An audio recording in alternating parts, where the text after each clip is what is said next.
And the weather goes pretty good. Sunny and 84, 57 tonight. Warm and 90 tomorrow, and mostly sunny and 91 on Wednesday. Good looking week. I got some great ideas for a radio show. But without further ado, ladies and gentlemen, boys and girls, this has become the newscast of the city. The one, the only Blake Olson, my boy. Good morning, man. Thank you. Yeah, let me bounce my topic off of you. I've been working on this for a while. Actually, I was gonna, and I probably still will write a piece about this. The media, and you've made your way, as many of us have, through life through the media. But it is interesting to look at, and I've spent like 5-6 days getting ready to, actually not to do this, but I thought I would do it. Mm-hmm. And the distrust that the American people now have in the media, trust in the media has plummeted. And it's more than, I mean, there's all these different variables inside of the media now with blogging and the rest of the things that you and I are aware of. But man, the trust in the media, where Americans get their news and who they trust for information. And I want to do it in open lines and ask people, what they think and what they do. But I really respect your work. You've been really a good news guy. I've been loving, and I've told people it's not a newscast. I mean, you right. It's not. You don't. No, you don't do a newscast. And so this idea of, facts without motives that used to be what we believed was newscasting. Mm-hmm. You do, you have appeal, you have an edge, you have an opinion, and it's your newscast. And don't misunderstand what I'm saying. I mean, I like what you do. Right. So is there anything, I mean, do you pick up? No, I agree. Yeah. I first of all, I appreciate that. And I don't deserve the kind words. Come on. And I probably, deserve the negative words because there's a lot of opinion here. But it's funny because I was thinking that once again this morning, probably 2 hours ago when I was sitting here getting ready to do this. And we are just filled with so much propaganda in this country. And what you're talking about with the media, everything that's going on with Biden and current events and politics. And to me, it's all about the media. Yeah, I mean, you're right. When you have Stephanopoulos, I always call him Snuffleupagus because, whatever. But that was the first real interview that I've heard in a long time with a Democrat from him. I mean, actual tough questions and the real questions that in the interview he had with Biden on Friday. But I'm like, oh, okay. All of a sudden we're going to play journalists now from the mainstream media networks. But you watch these networks and news and on I don't watch a lot of television at all. So with I just said step on all of us, but yeah, step on all of us. He cut that short. I believe he cut that short. Now, really? Yeah. I mean, it was most of those kinds of shows are generally an hour. They're 60 minutes. And I've in radio, I actually listened to that happen several times in the last couple of months in the city of Denver, where the on-air person cuts one short. They're in over their heads. They're getting clipped. Yes. And they're looking bad. Mm-hmm. And so they wrap up the interview. Okay. Yeah. I know now that you say it. Yeah, I agree with that. I watched it. I think I watched it 3 times just because I wanted to see Biden's reaction on the cutaways. And that tells you a lot.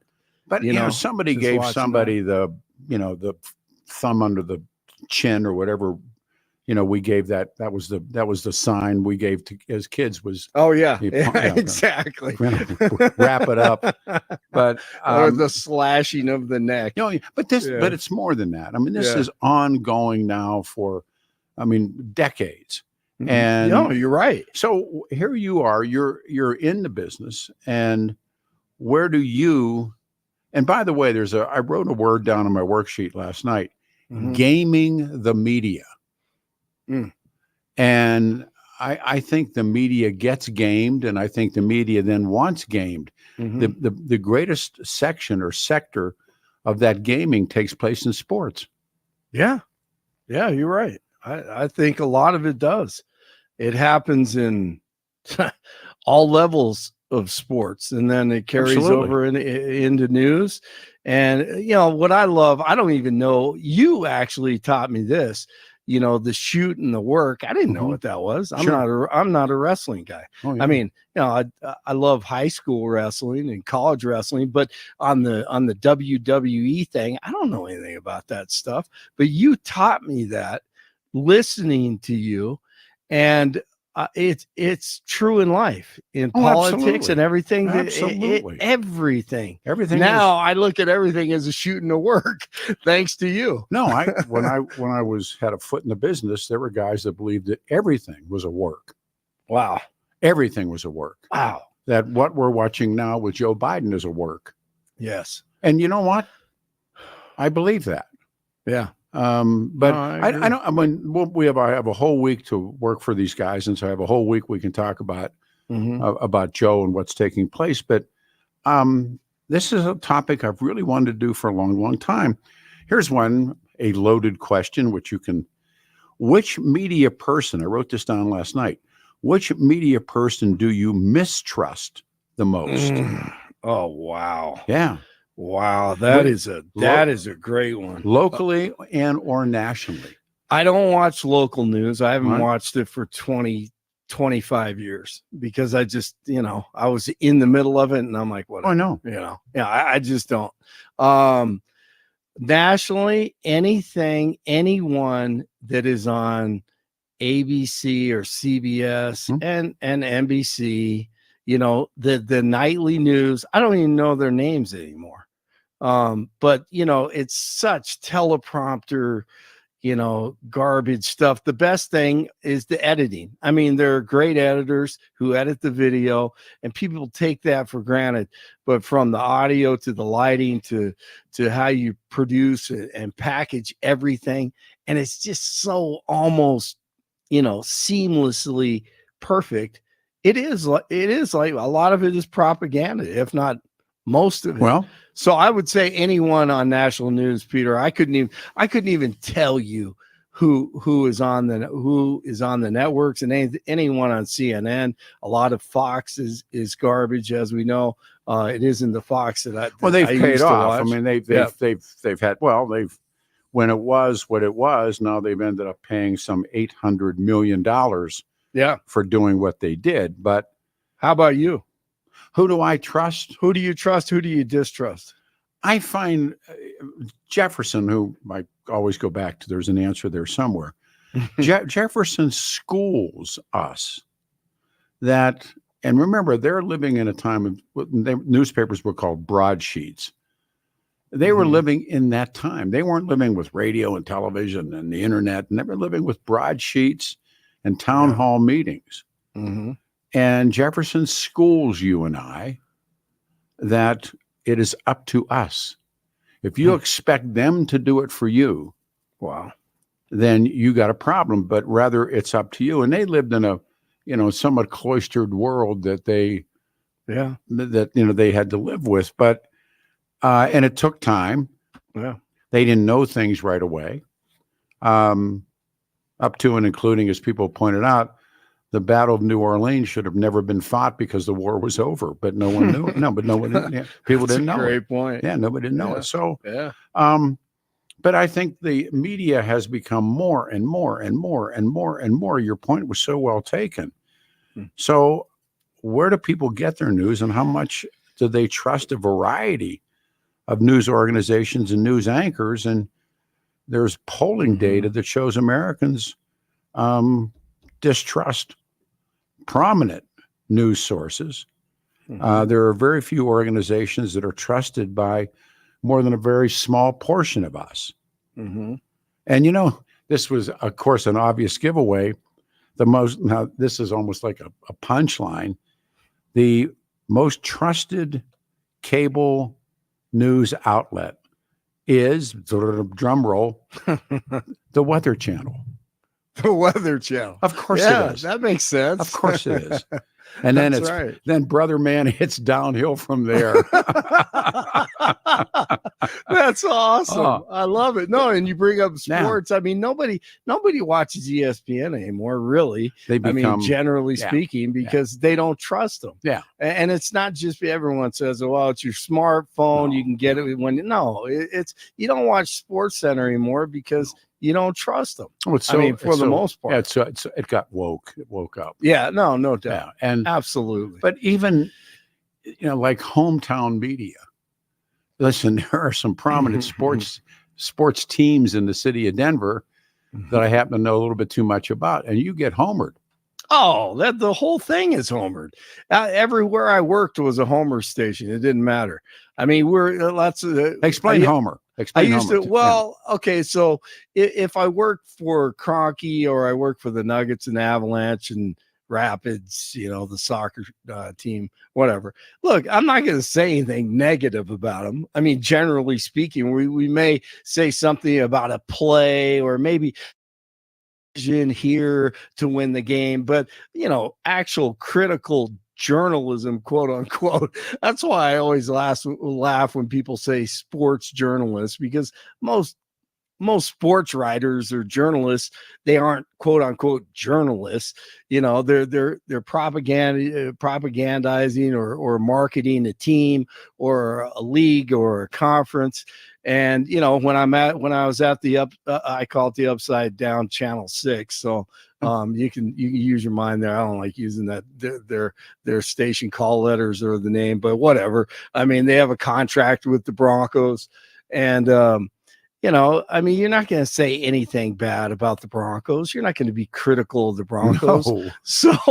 So I mean, really, at any station in town. So I get it. I mean, true enough, it's NFL football. So unless crimes are being broken, it's not a big deal to me, because Huge. it's football, but it's a business, and everyone makes money off the Broncos. I worked and was friends with the late Jim Turner, the kicker Jim Turner. Yeah. Oh yeah. And we had we actually did a show together. He put I remember it. as many of the old Jets together, and Yes. and we had Vito Babe Pirelli. We had all the legends, and I was just in awe of these guys. Yes. And Turner said to me, we were talking about the Denver media. He said, "Really?" He said, "Do you know what it's like in New York?" Yeah. How brutal the Oh, sports my goodness. media is in New York. He said, No doubt. and he thought Denver was a bunch of laydowns. They still are. Yeah, I think you're right. I mean, I get it. I understand it, because you have to, if you want to see practice for 10 minutes, which what it is right now, or you want to be in good graces, it's just like the White House. Oh yeah. I mean, you gotta play the game. So I'm sure you could go in there. Do you want to show face? That's right. Do you want to be in here? Yeah. Right. Absolutely. Now, obviously, there have been columnists and its opinion, and it's just, it's uncomfortable. They make it uncomfortable, whatever. I try not to take it that seriously. I like, I enjoy doing the human interest stories and that type of thing. And I still do. I don't, once again, unless they're breaking the law, it's like, whatever. I don't want my kids looking up to professional athletes, except for hey, what they're able to accomplish on the court or the field, because we don't know who they are off it. But we did. So, I'm an old man. We did, but we didn't know. Right. You absolutely. And we were better off. I think you're right. I'm currently almost done with this book. It's called Joe Louis and Billy Kahn, about the great fight between Billy and the bomber, and then the second fight. But it's about Pittsburgh, it's about New York, it's about the media. Right. And it's about by this time now, radio has become because fights would get huge crowds. Oh man. And there was a big argument about who was going to call the fight, the Kahn fight or the Lewis fight. And it's just I love all this stuff. And how many people tuned into those fights. Now, you couldn't sell a fight on a radio show today to sell to save your life. Right. And it's hard enough now to sell fights on regular television, because the UFC and MMA has taken over all of that stuff. And then we get the fluke fights, the Paul and what's going to happen with Tyson. We get fluke fighting now. Mhm. So, but that's an aside. But it used to be at one time, Wednesday nights and Friday nights, the fights, and I watched them with my dad. Now that's all gone. Mhm. There's not there. There's no there anymore. Yes. So again, by the way, an aside that I came across: 8 in 10 Americans get news from digital devices. Wow. Yeah, that's higher than I thought. I thought it may be 6 or 7, but it is 8 and 10. Yeah. 8 and Okay, 10. I guess that makes sense. And yeah, you can get it from wherever you want, and that's the good thing. Yep. As much as I talk about the internet and the and Yep. digital stuff and everything that we have going on, hey, you can find the truth. It's just like the Bible. If you want to know about Jesus, you got to read the Bible. You do it on your own, like what you were saying, Jefferson. It's on you. It's on you. No, and I think that's a great thing about where we are today. We don't have to rely on 3 or 4 networks to get the information. But I think about, I think about Peter all the time, like 30, 40, 50 years, what we did not know. Oh my goodness. And what we still don't know. And, right. But if the, absolutely. It's just, I mean, so I got a ton of this stuff in front of me. Mhm. And the on-air question, open lines question is, precisely this is, I don't even, because it comes phrased all kinds of different ways or queried all kinds of different ways. But how do you get your news, and how do you trust that? Yeah. And how do you get it? And what is there a daily? We were still the generation. There's people that can relate to this, and I think you're on the cusp of it. That there was a morning paper and an evening paper in Pittsburgh. My grandma read the morning paper, and it's where I learned to read. Wow. I just, like we'd sit on my grandma's on the edges of a couch, and my sister and myself, and no doubt we'll learn to read. And then I remember Don McNeil's Breakfast Club on the radio.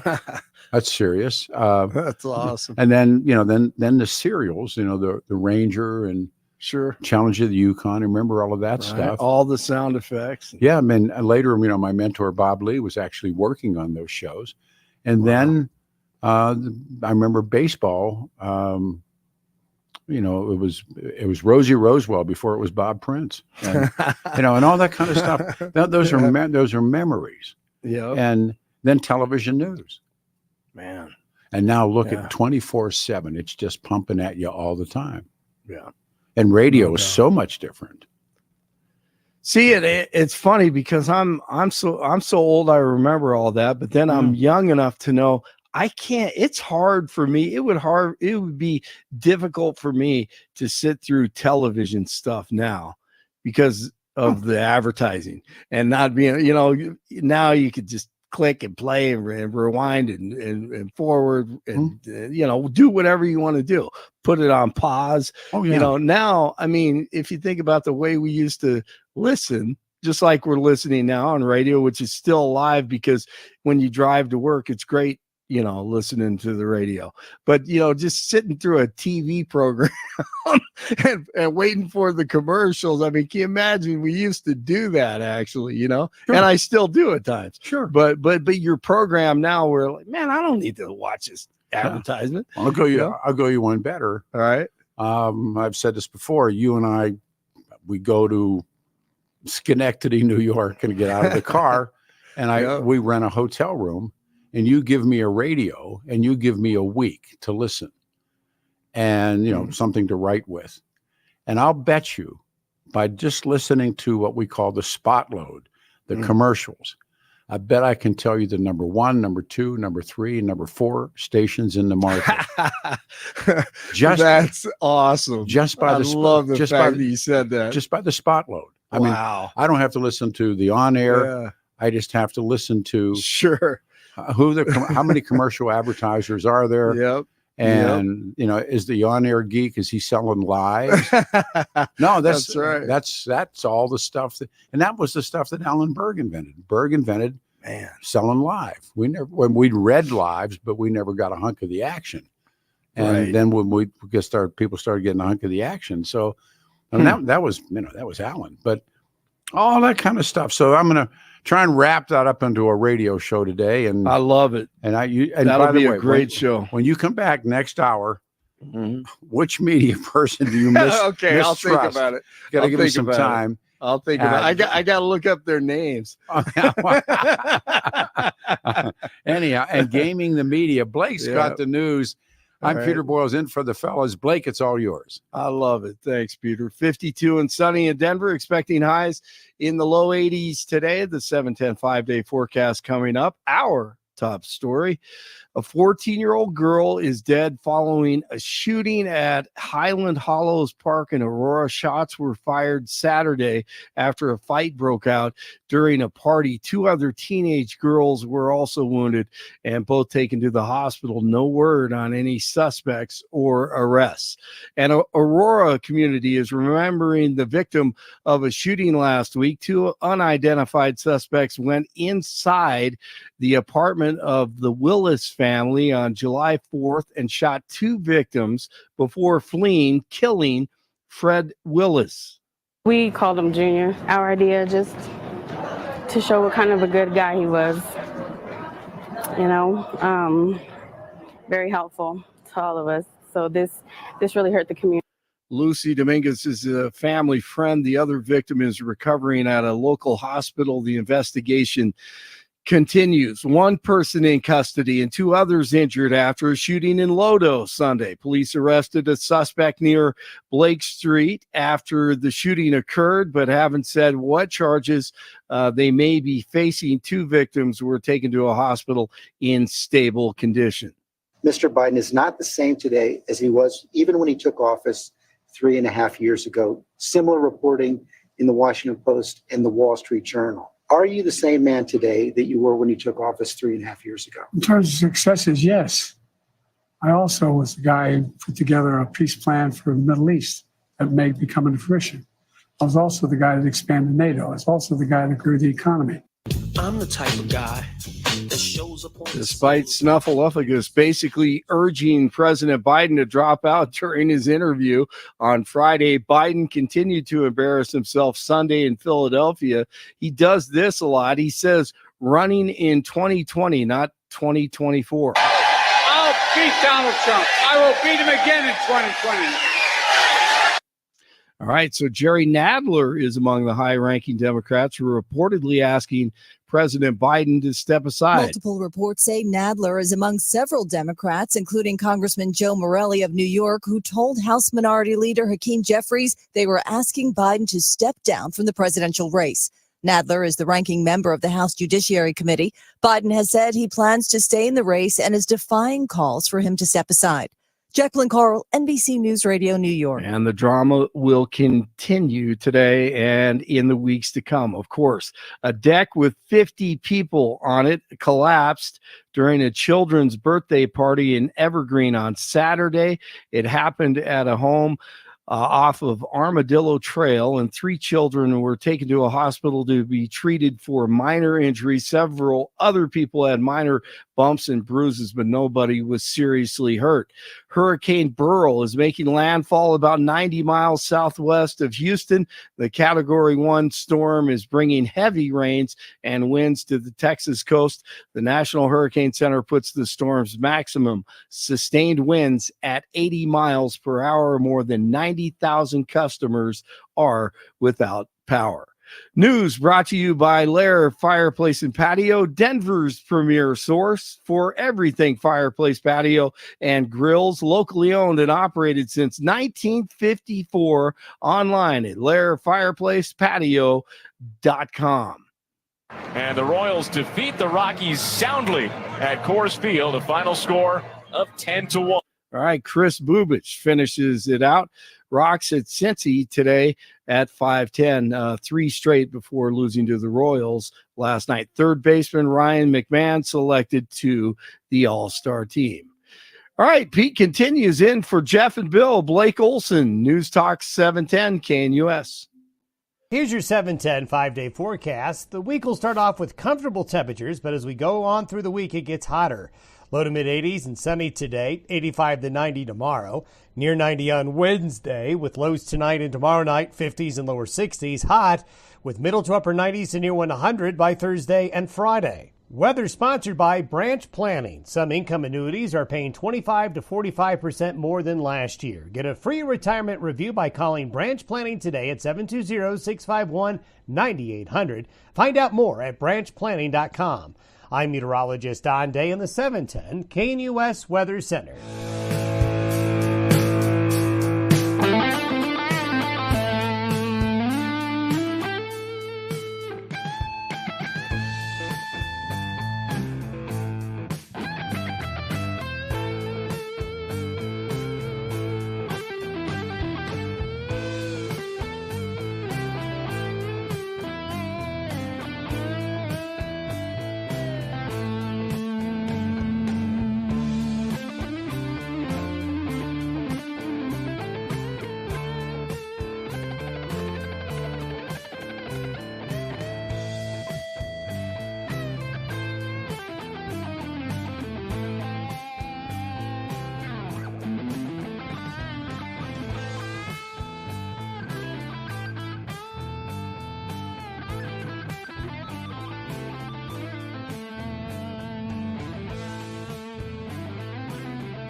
Thanks, fellas. It's a Monday morning. Good morning, July the 8th, 2024. Good old 710 KNUS.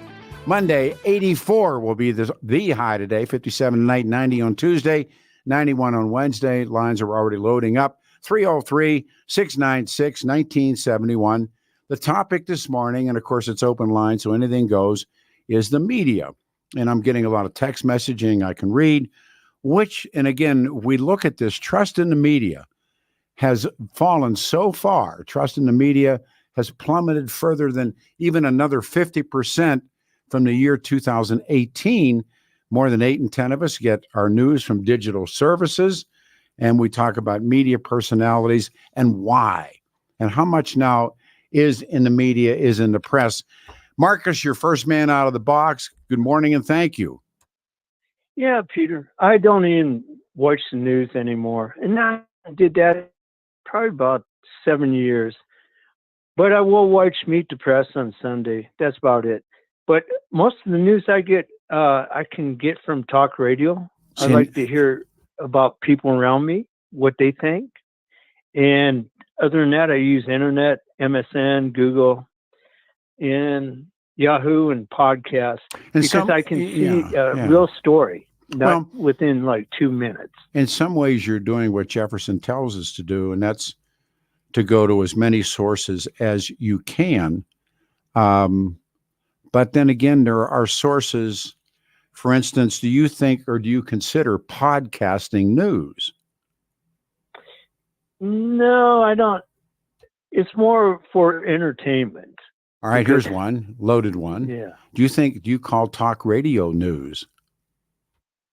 Yeah, Ooh. I'm going to tell you why, because I'm hearing people around me what they're thinking too, Yeah, but especially in the States. But that doesn't mean it's news. Well, I understand that, but it is news to me. That's our old line. When news breaks out, when it's news to us. But I don't know if like you look at TikTok. I don't use it. I don't either. So how about the Wall Street Journal? Is that news? Yeah. Well, you can see Wall Street Journal in the internet too. I know. And anything that's important, it'd be on Google News or MSN News, business, or anything, politics. But I'm told not to trust Google.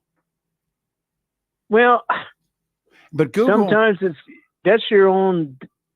No, I'm a big. Here's what I mean. Yeah. Big deal what I do, but I'm a YouTube guy, and I'm told YouTube is probably the least or one of the least reliable places, and I'm sure I agree with that, but I'm still drawn to it.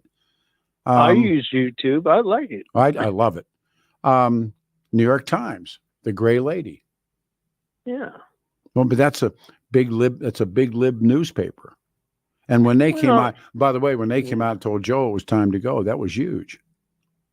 Yeah, well, see, that's what I'm saying. You've got to make those decisions. It's like I'll give you a loaded question here Sure. right now. All right. Okay. And you advertise for both of these Sure. companies. And you got to choose one answer. Sure. Butcher Block of Aurora or Black Eyed Peas? What's the answer? They're separate places. I mean, I'm not trying to dog you, but they're two No, separate. no. See, that's how politics work. No, it isn't. I'm being honest with you. I represent them. Yeah. And if I was going for a big blowout dinner, I'd be at the Butcher Block. But if I'm going just for, an evening meal with the family unit or all my motorcycle pals or something, it's the P. And remember, but she's only open for dinner. I'm here. I'm plugging her, but the price differences is there too. Let's not. So no, it's not a yes or no answer. I mean, give me a better. Yeah, that's what I'm saying. You give me a better one. Politics. Give me a better one. That's the closest I get to you. You got me.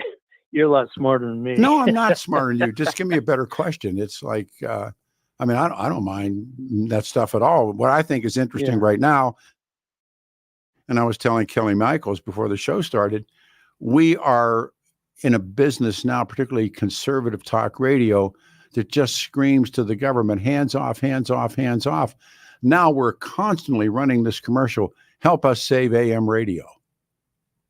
And that bothers me too. Oh, no. Do you see the contradiction that I see?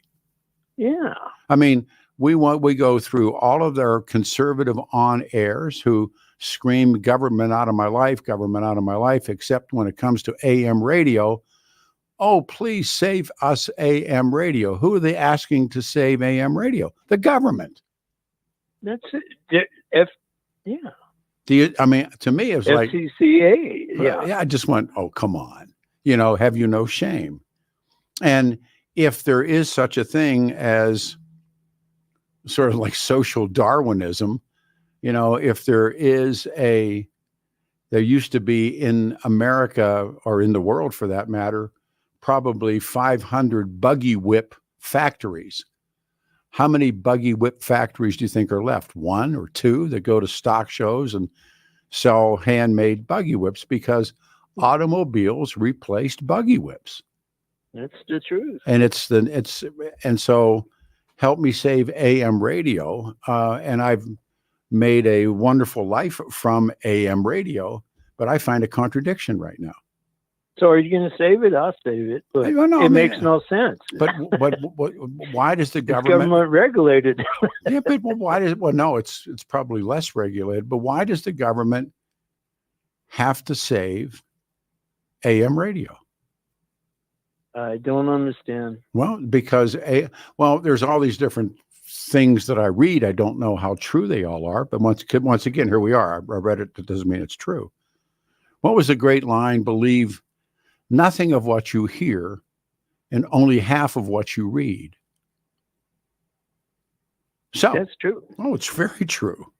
So go back to it. So there's these forums and there's forums about radio. There's forums about people writing, stuff about on-air guys. And I'm cool with that. That's First Amendment stuff. But forums and blogs are not news organizations. First of all, no one's editing. No one's fact-checking. No one is certainly writing retractions or corrections. Separating news organizations from influencers is a huge first step. I have been the target since my wonderful moment with John Eastman. I've been a target of these fools. And now when John Eastman has been disbarred and RICO'd, nobody calls me up or sends me a little message. Gee, Peter, I'm sorry I said that. So you tell me. Well, probably because it's old news. That's the way they think. No, that's what they were. No, it comes from where it comes from. And separating news organizations from influencers is a great first step.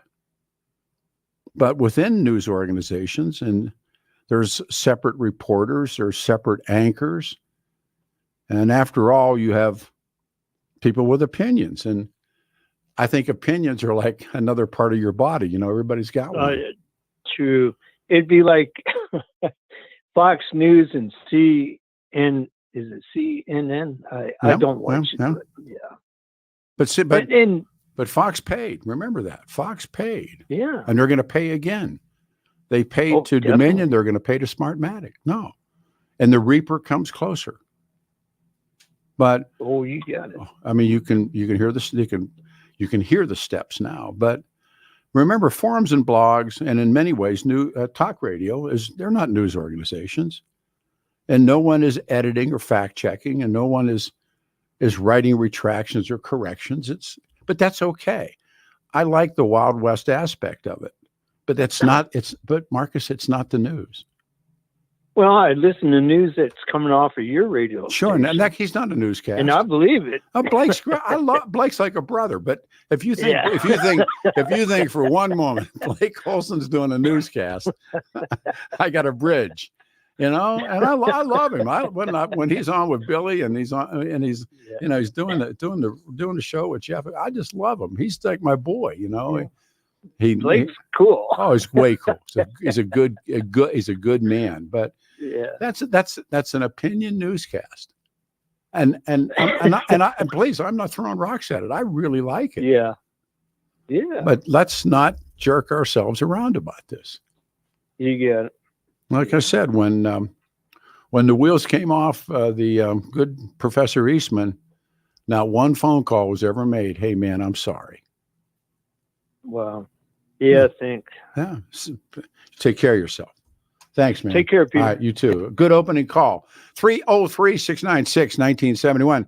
Peter Boyle's in for the vacationing. Jeff Hunt and Billy Thorpe. I'll be here all week. We're going to talk about the media. I thought the media might be cool to talk about. I'm watching Kelly Michaels for time cues. We're going to take a break. All right, folks on the phone, stay right there. It's going to be 84 and sunny today, 90 on Tuesday, 91 on Wednesday. I'm Peter Boyles. This is 710 KNUS.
Morning, everybody. Peter Boyle's in for Jeff and Bill. They'll be back next Monday. I'll be here all week.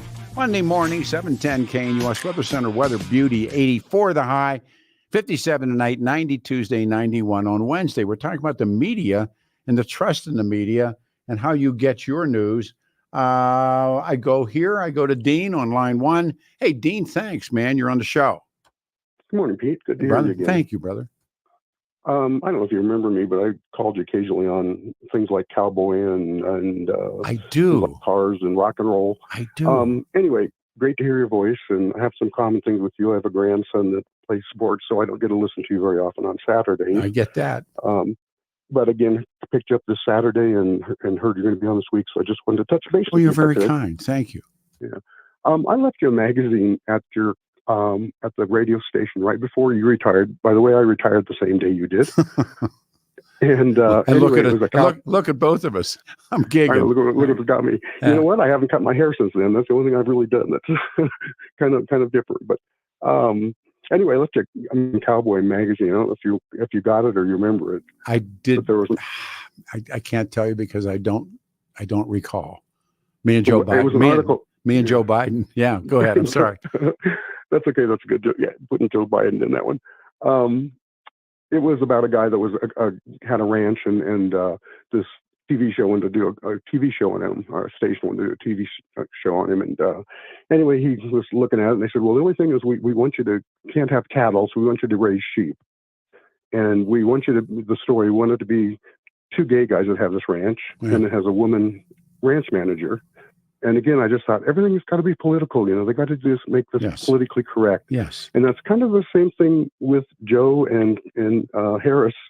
If they would have had somebody in line that was decent, that could have taken Joe's place, but no, they had to get that politically correct, check the boxes, black woman. And again, nothing wrong with black women. I'm sure there's millions of them out there that I would vote for. Same way with any of those others where it's such. I want to say, again, just that they aren't open-minded about anything, But, in choosing politicians or choosing office holders or choosing people that are going to run, back when I was a kid, they had to be a Democrat and they had to be this and they had to be in the union and they had to be this and they had to be in most cases had to be white, had to be male.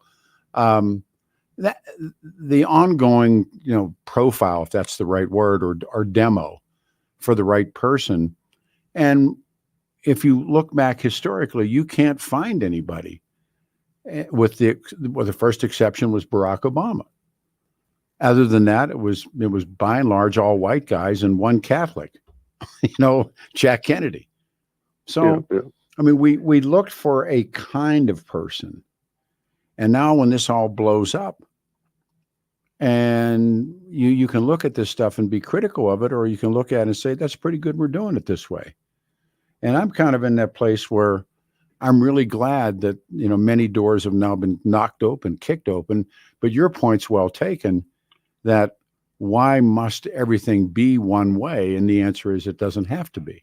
But well, again, if the Democrats would have had somebody in line behind Joe, and again, nothing wrong with African American women. There's millions of them. First of all, she's not gonna be there. That's what I'm saying is that he could have stepped down and not run this time, and they would have had somebody that was a decent, vice president. But none of them. Up. But no, they were too busy checking those. Remember, those boxes. There's only Lyndon Johnson.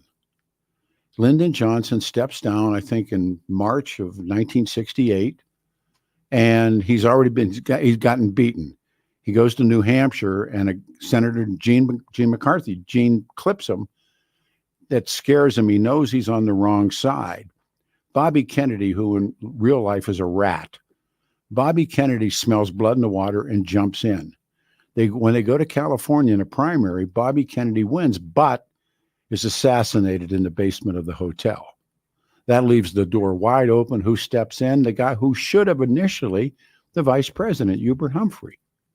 So none of this is, and this is why history is this wonderful guide.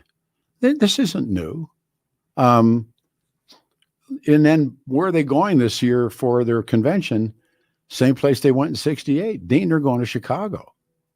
Oh, that's scary. Oh, you better believe it. And you better believe that, the pro-Palestinians, Black Lives Matter, I can give you a list of who's going to show up. Yeah. And Dick Daley's not the mayor. Remember, Dick Daley turned the cops loose in Grant Park. And Hubert Humphrey looking out the window, kissing the old lady, and these people were like pounding each other in the park. Watch. Well, that's where we ended up with Tricky Dicky, isn't it? From all that. Well, Nixon. Isn't that when Nixon took? Well, remember, the Johnson is actually making a deal for peace, and I'm no Johnson fan by any stretch. Nixon uses Claire Chennault's widow, Madame Chennault, and he sends her to Saigon to meet with Tu and Key, and said, Nixon will get you a better deal. Hang on. So they break off negotiations with the North, with Lee Ducteau, I think was his name, and they break those negotiations off. And Nixon claims he has a secret plan, which we now know he doesn't have any secret plan at all. And all he wanted to do was beat Lyndon Johnson. And so he beat Hubert Humphrey. Humphrey was pro the war. Nixon claims a secret plan to end the war, which he has none.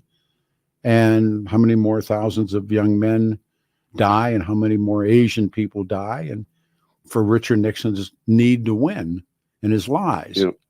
And so, these people are despicable. And so time to break, as the man said. It's a Monday morning. So, man, I don't have an answer, except all I know is I've watched and listened to so many lies, whether it's the Bush lies or these lies or, Trump's lies, somebody else's lies. So we get back to the media. Who is in charge? And I'll give you the last comment. Please take the last comment. I don't really have one. Again, good to hear you, Pete, and God bless. You too, man. All right, everybody hang on. One line's open. We're talking about the media, but everything else that goes with it. Peter Boyles for Jeff Hunt and Billy Thorpe. Stay here, 710 KNUS.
Good morning, everybody. 7:10 KNUS on a Monday morning. Peter Boyle's in for Jeff and Billy.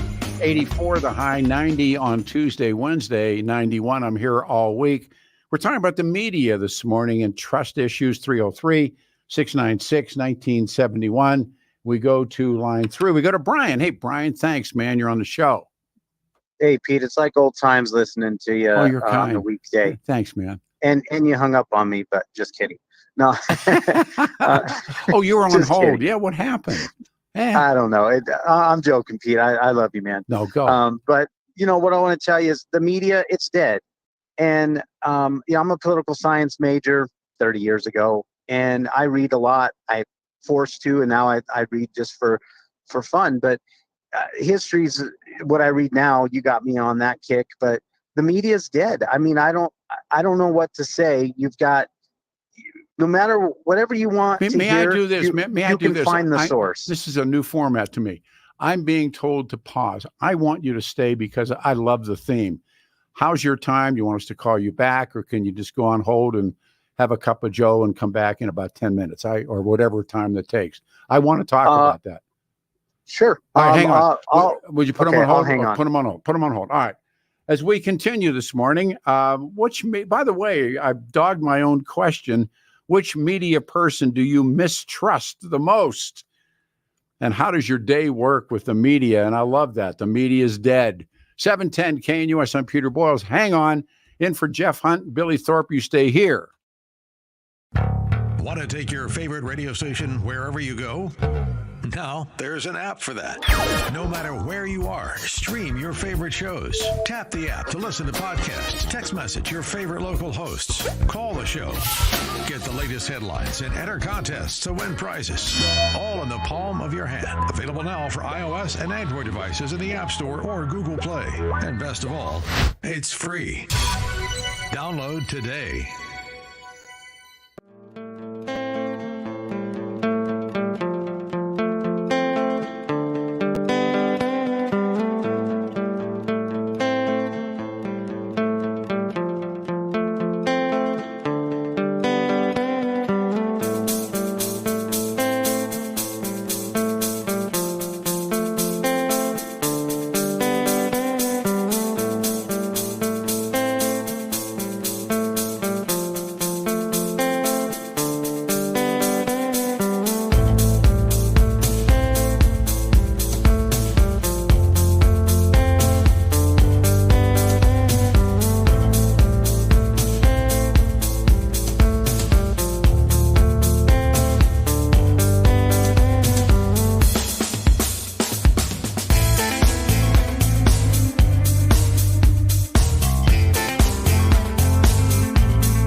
Morning, everybody. It is a Monday, beautiful morning outside, 8 July 2024. I'm Peter Boyle in for the vacationing Jeff Hunt and Billy Thorpe. I got the show all week. I'm really happy to do it.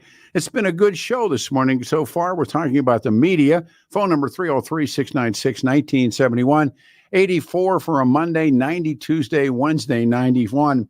It's great to have him as a partner. I've been a fan. Blake Olson is in the newsroom doing the news, and we were talking about the media, and I asked you a nasty question. I have it now. Which I didn't even respond to it myself. And I wrote this down last night on my so-called worksheet. Which media person do you mistrust the most? And it can be national, it can be local. You pick them, we play them. So, yes, sir. Your answer is yes. So I had the homework, and I felt the pressure and the tension from my professor, Peter Boyles, and I said, I know there's this guy. I mean, he has perfect hair. The suit is perfect. I know where you're going. Handsome dude. I don't know. I have no idea what this guy's name is, but when I see him, I'm like, I don't trust anything that's coming out of his pie hole. And it's ABC News. His name is David Muir. Oh, I know who he is. Sure. And I'm sure he's a great guy. He's probably an awesome guy to have a beer with and talk about life and everything. But if he isn't the epitome of Anchorman, the movie, I don't know who is. So I looked at him. Okay, there you go. I've walked by TVs in the past. I see him on the screen. I'm like, Anchorman. Look, looks like Superman, dresses like him, whatever. But whatever he says, he works for Disney, ABC, so I can't trust it. As the theory goes, the men of the Second World War, the Severides and Cronkite and those guys, Murrow in particular, and they were hard-bitten news guys. They were they were drinkers and smokers and chasers. But then on television, they started finding male models. Yes, and they would put the male model on to read the news because they had prompters and they had scripting and they had, the wire in the guy's ear. So they pushed aside the guys that went ashore at Normandy or Severide jumped into Burma. These guys were, they were hardened guys, but they look like, they look like who they were. Right. And I thought of this story. I totally forgot to tell you this, Peter, but when I worked in Dallas at the CBS affiliate, I was no fan of Dan Rather. I just didn't like watching him. I was like, I can't trust this guy. I remember in JFK, when he said the head went forward, and I'm looking at the head going backward of JFK. I'm like, he's lying to me. Well, that's a great media moment. Yes. I had a lead professor who's gone now, but always said he was a historian, and he always said, remember, he said, there was a murder in Dealey Plaza, 1963. He said there was probably there were probably 1,000 or 1,200 people watching live. Yeah. And everybody disagrees with what they saw. Right. Isn't that interesting? Yeah. Right. So he was in the Dallas newsroom, and Dan Rather wanted to talk to us in the newsroom. Wow. He wanted to talk to everybody at CBS 11 in Dallas. So this is in the 90s. So we had to all gather around and listen to the king speak. And it was so brutal.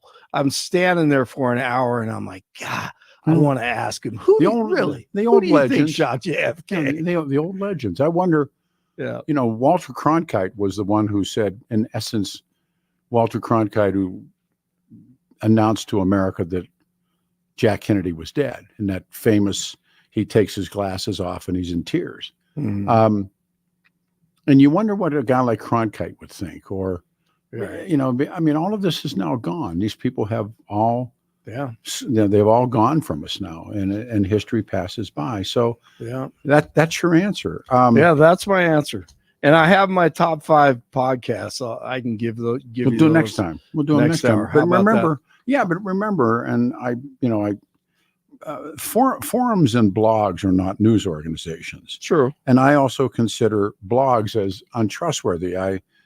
They're called influencers in social media. They're out for a buck. Of course, we all are, but there's nothing else as I see it. But if you go back, there's no one editing forums or fact checking. And having been a target of forums in the past, and I would never stop them because it's the First Amendment. It's not the First Amendment's not about what you like. It's about what you don't, protecting what you don't like. But you got to separate news organizations from influencers. That's a first step. And within news organizations, you got to separate reporters and anchors, and there's commentators, and who are we? But that's the part of it. But forums and blogs, they're not news organizations. You got the news. We'll do this right. Blake Olson and the Blake Olson Report. Okay, I appreciate it, Peter. And plus, I want to hear Brian, so I'm going to get through this because I love hearing Brian when he calls in. 55 and sunny in Denver, expecting highs in the low 80s today. The 7-10 5-day forecast coming up. Our top story. I'll beat Donald Trump. I will beat him again in 2020. Several Democratic leaders told House Minority Leader Hakeem Jeffries that they are asking President Biden to step down. Biden was in Philly on Sunday, stumbling and bumbling and delivering gaffes left and right. He said he was part of the civil rights movement. That's not true. And he will beat Trump in 2020. You just heard that there. He's probably done that 10 times in the last month by my count. Here's a taste of other treats. Thank you. Folks, with your permission, I'm going to find out whether you have any ice cream. Isn't it really dull when you have a president who's known for two things, Ray-Ban sunglasses and chocolate chip ice cream? With your help, I know we have your help. With my help, helping us working together, we're going to get a hell of a lot done for the American people. And we're going to make sure these things are. So anyway, I guess if I stand here long enough, all those folks in the back are going to die of sunstroke. Every day is an adventure. All right, Hurricane Beryl is making landfall about 90 miles southwest of Houston.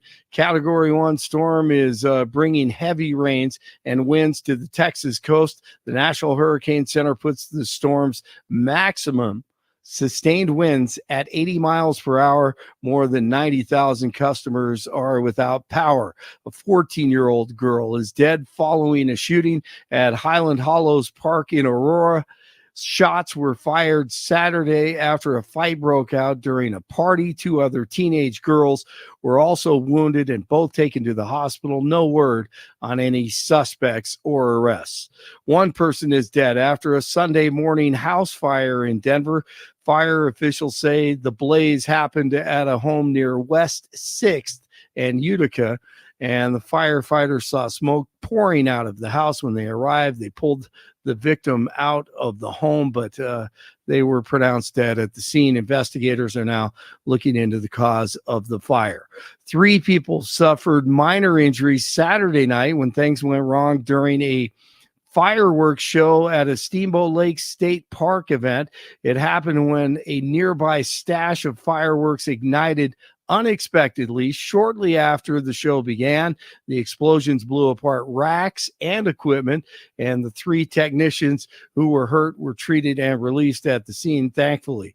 1 person in custody and 2 others injured after a shooting in Lodo on Sunday. Police arrested a suspect near Blake Street after the shooting occurred, but haven't said what charges they may be facing. The 2 victims were taken to a hospital in stable condition. And the Royals defeat the Rockies soundly at Coors Field, a final score of 10-1. All right, pitcher Chris Bubich finishes it off. The Rockies at Cincinnati today at 5-10. Third baseman Ryan McMahon selected to the All-Star team. 53 in Louisville, 52 in Lone Tree, 55 in Denver. Pete continues in for Jeff and Billy all week. Blake Olson, News Talk 710 KNUS. Here's your 7-10 5-day forecast. The week will start off with comfortable temperatures, but as we go on through the week, it gets hotter. Low to mid 80s and sunny today, 85 to 90 tomorrow, near 90 on Wednesday, with lows tonight and tomorrow night, 50s and lower 60s. Hot with middle to upper 90s to near 100 by Thursday and Friday. Weather sponsored by Branch Planning. Some income annuities are paying 25 to 45% more than last year. Get a free retirement review by calling Branch Planning today at 720-651-9800. Find out more at branchplanning.com. I'm meteorologist Don Day in the 710 KNUS Weather Center.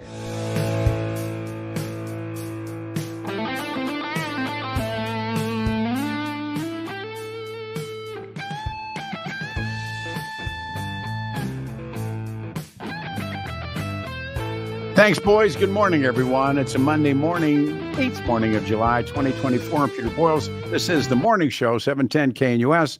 Sunny and 84, 90 on Tuesday, Wednesday, 91 degrees. We have two lines open, 303-696. Lines been jammed the first hour. So I thought about this one for all. I'm going to write about it, but I thought I'd test drive it out on the radio show. And it's on the media, the trust in the media. Trust in the media in our country has plummeted. When we say plummeted, I mean it's gone rock bottom. And there's all kinds of other issues that swirl around it. But in fact, where America gets its news, or where we get our news, and who they trust for information, 303-696-1971, and which media person do you mistrust the most? And it can be local, national, or both. How does your day work with the media? And all the other issues that go with it. Brian had a great comment, and we had to put him on hold to take a break. And he said, like John Lennon said, God is dead. You say the media, Brian, is dead. Yeah, it's dead, Pete. It's sad because watching the media, that's where I would get a lot of my information in the early 90s, to middle 90s.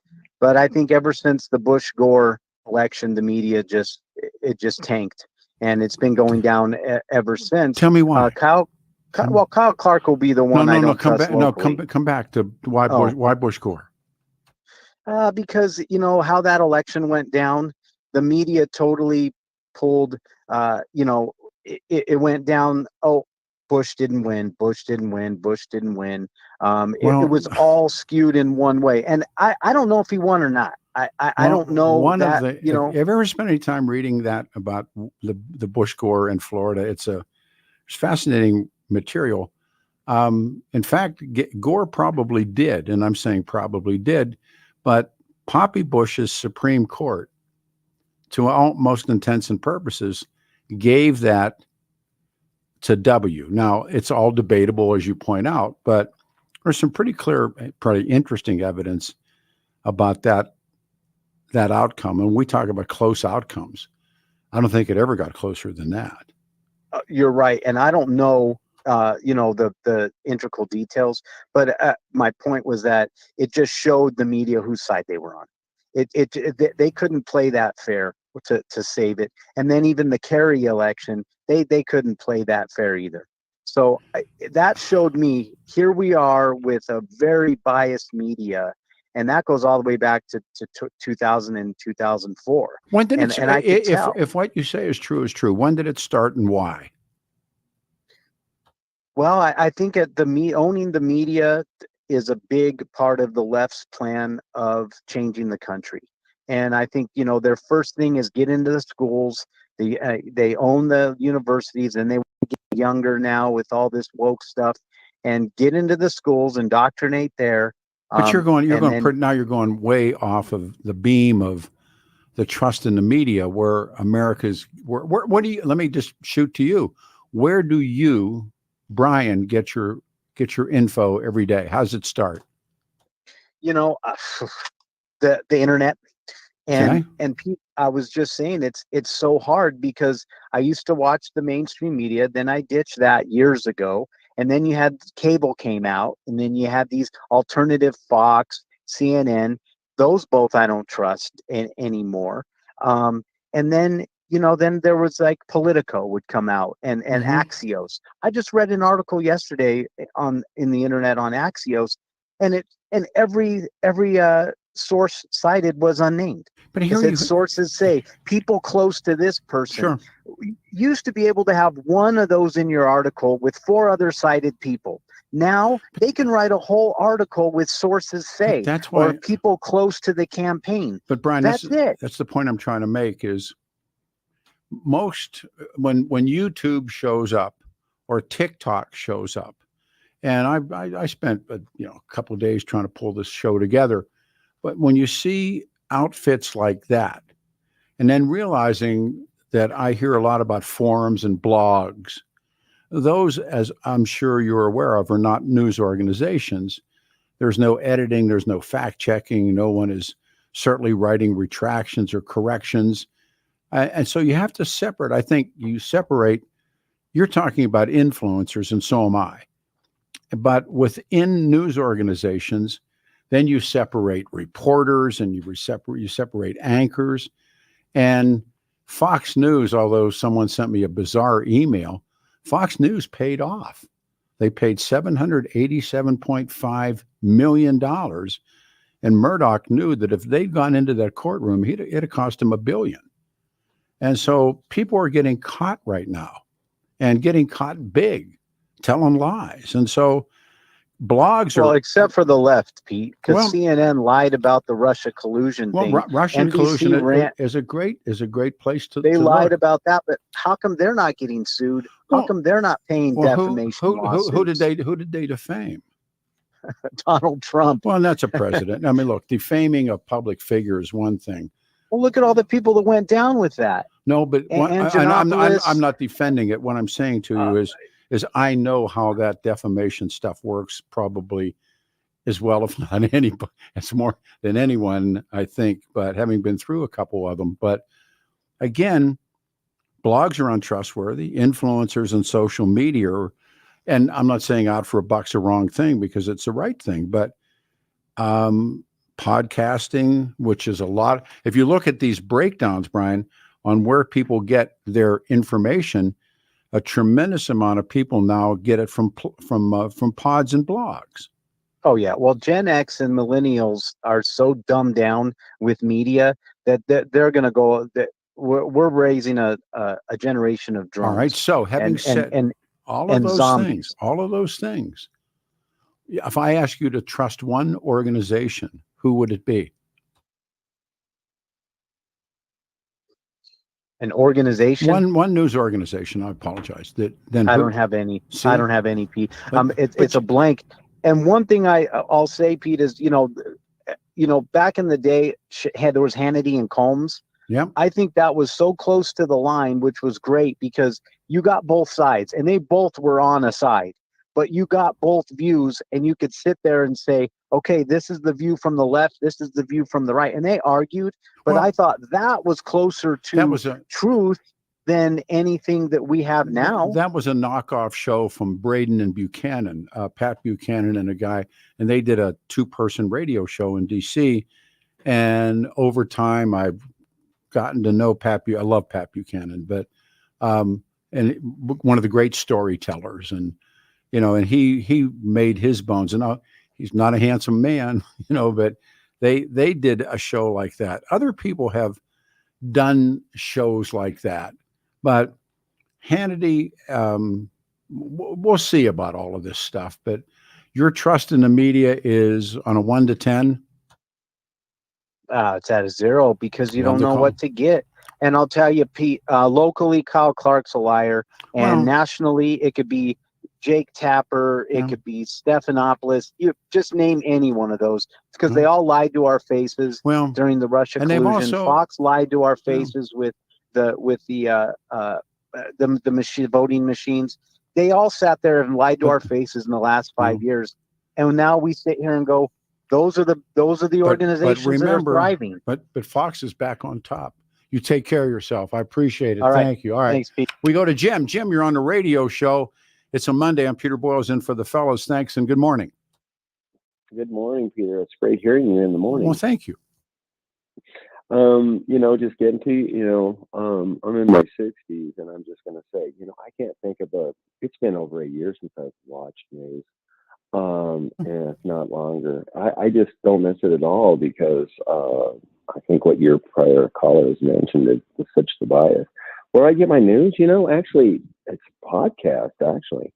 and I get emails from people that I think that send out daily mails. Like if I'm interested in the Middle East, one of your guys that I get now is Robert Spencer. He sends out an email. Sure, of out. course, of Okay, course. I get that guy, so I think I'm going to get good stuff on the Middle East concerning him. And if I want to drill down, the podcast, man, awesome, because then you get guests that actually know what they're talking about within these podcasts, like Megyn Kelly. I'm sure you've heard of her. Sure. And she's been fired on the left and the right. She's been on both sides. So I think you get real. How much time a day? Jim, that's a good call. How much time do you spend in or on your day in exactly doing what you say you're doing? Well, I mean, I'm not fixated on it. Oh, no. Just give me a number. I'll listen to probably about 2 hours, maybe 2 hours. Yeah. But it's like I'm not fixated looking at it like I used to do way back when at the news for a half hour. Like my mom, I can recall the days at like 5 o'clock.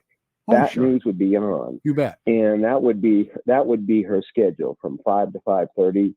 That would be on. That TV would be on. I could absolutely guarantee every day. I feel I've written about this. I worked in a pool room when I was a little kid, and not little kid. I was 13, and walking home through the alleys behind the pool room, and the Pirates were always on radio, and they mostly played day games back then. And nobody had air conditioning, but they remember the screens that you could expand them. The screens, like you could buy a screen that fit all windows. It doesn't matter. You made the height fit the screen and you widened the screen. But it seemed like everybody put their radios on the kitchen sink or on a shelf or something by the screens. I'm telling you, I could listen to a ball game walking home just between. So that's when you think about how powerful that radio must have been then. And you're absolutely right. At 5 o'clock, the paper came, and I was a paper boy. I delivered a paper, and then they turned on television, and it was. I remember Camel Caravan of News or Cavalcade of News or something. And it was John Cameron Swayze.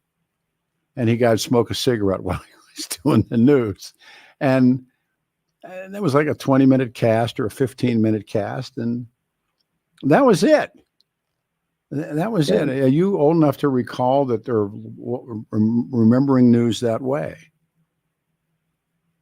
Yeah, I mean, and you know what? You kind of felt like you got really unbiased. Oh, totally. And I think I'm thinking back when this has all changed, when the big corporations started acquiring the little newses, and then all of a sudden the word came from top. This is what we're focused on, and that's probably when things started to become more biased in the news and all that. When the big corporations out of New York basically told them, we're not going to focus on this. But we know, anyway, we know that leading up to, great conflicts, newspapers were always politicized. My dad thought that the Pittsburgh Press was a Republican newspaper. It was owned by Scripps Howard. Until I delivered it, he didn't want it in the house. that changed, but newspapers were weaponized, and Colonel McCormick or whomever, and we know that they built wars. But leading up to the Second World War, which is a real interest point for me for reading, the media. Remember.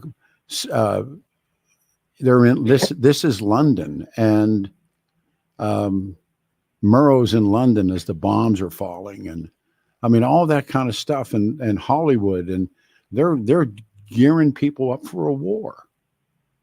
One thing I'll say on that, if I recall, also you talk about newspapers.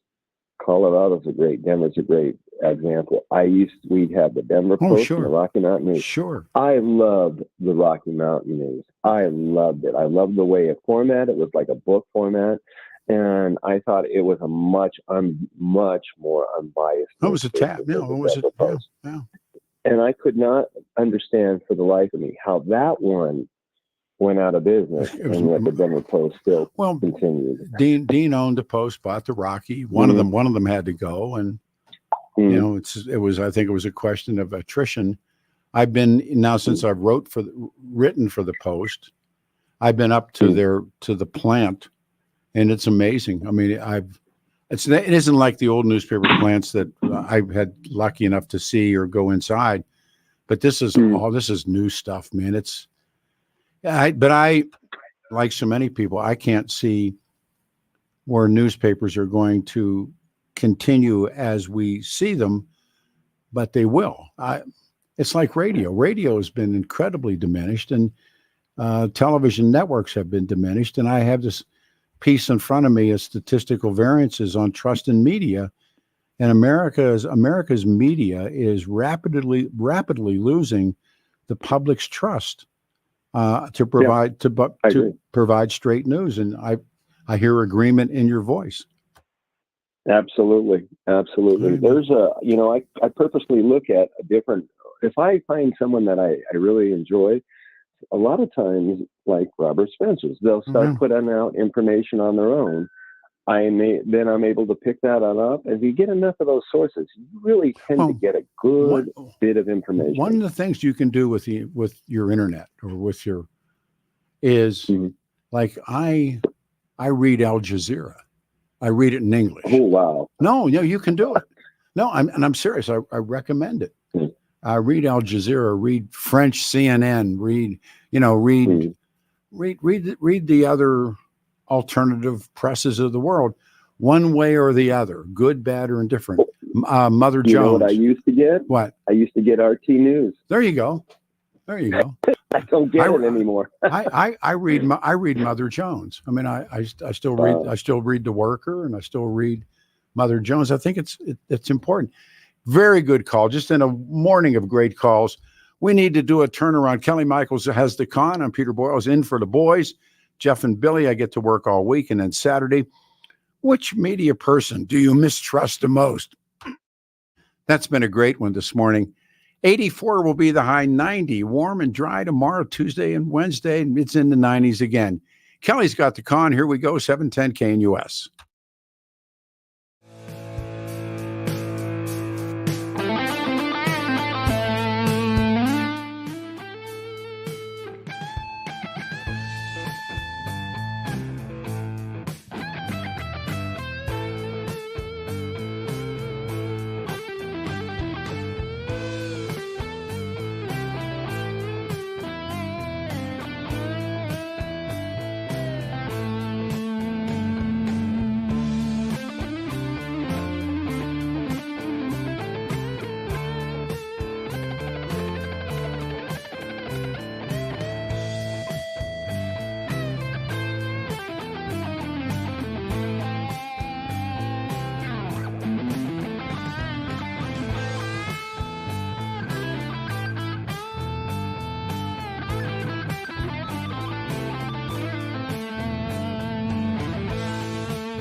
Starring Peter Boyles, Jeff and Bill are off. They'll be back next Monday. I get to do it all week. It's going to be a good time with Kelly Michaels, Peter Boyles. It's a Monday, July the 8th, 2024. Really warm day, 84, 90 tomorrow, 91 on Wednesday. And I've been working on this project, and it may turn into an actually written article as well, about the media, about the growing distrust of the news media, and the media has fallen even further. What's interesting in getting ready to do some research for it, Facebook is considered by 55%. This is in some weighing and measuring. Facebook is a news source. Wow. YouTube, Instagram is a news source. Lincoln, that's the one where you see what happened to people's lives or something. But so what does all of this say? We go to Jacqueline. I like your name. You're on a radio show. Good morning and thank you. Oh, good morning. Good morning, Dad. I was taking a vitamin. Hey, it's okay.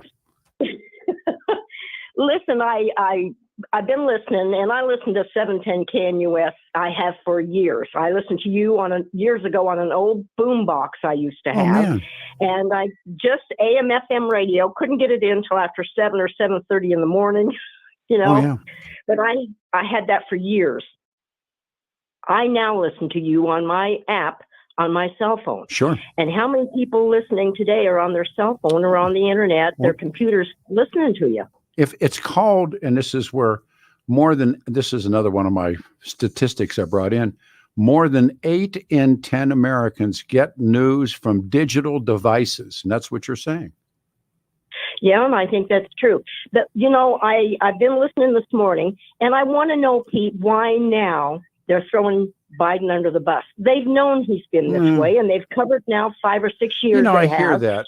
I hear that a lot, and I don't know if I necessarily buy that, somehow they've covered up and known about Joe. Joe, dementia, or whatever it is that Joe is suffering from, is a degenerative disease. And we can make all kinds of this and all kinds of that. When Joe Biden came out on that stage with Donald Trump, it was game over. And he's not going to be able to pull this back. He needs to be replaced. And I was with some folks on Saturday, and somebody said to me, well, who would you do it with? I said, big deal what I think, but if I were the Democrats, I would go and find a Donald Trump character. I'd go and find a man or a woman who has never been in politics in their life, has been either business successful, sports successful, something that they have no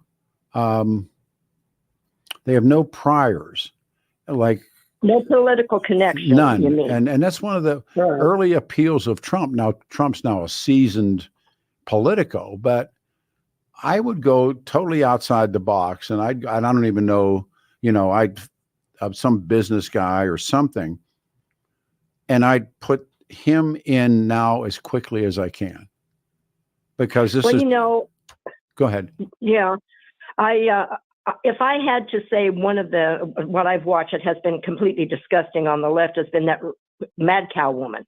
That is probably one of the hardest news people to look at.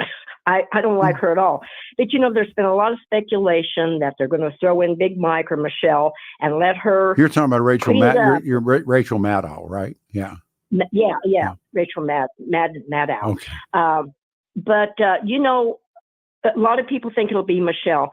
She's been gearing up in the bullpen for years. No, she doesn't want it. She won't. If she wanted it, she could have it right now. And the sooner they do this, if in fact it's going to be done, and I believe it will, the sooner that they do it, the better it's going to be. You get Donald Trump back in the spotlight. Trump's totally out of the spotlight right now. It's all, and when people talk about the media, it's all Joe Biden all the time. And he's just gonna have to go. He can't hang on. Yeah, go ahead. I'm sorry.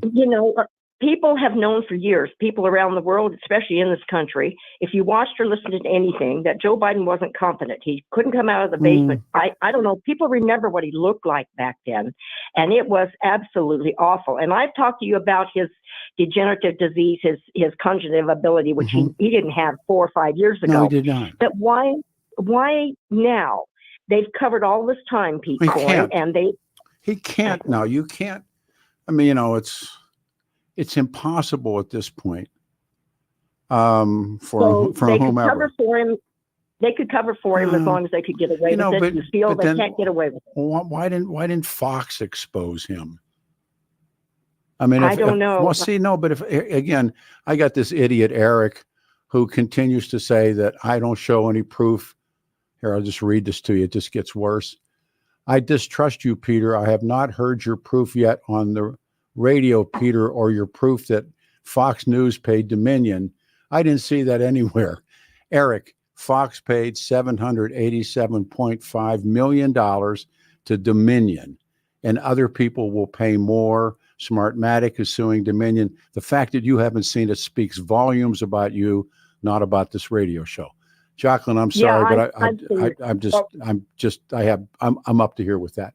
Go ahead, please. I'm sorry. Okay, yeah, and I've seen that too. I did see that Of course too. And I think it came out on Newsmax it literally was everywhere. Newsmax as well. Yeah. I mean, and the list will grow. But go ahead. I'm sorry. Well, and I've seen that myself. And you know what I have now, Pete, comes off of this cell phone. I have to depend on the information out there. And I trust 710 KNUS. I will miss Randy Corcoran more than you even know. Okay. But I tell you, I hope he's back from time to time. And I love Jeff and Billy. Those two have way too much fun. They really do.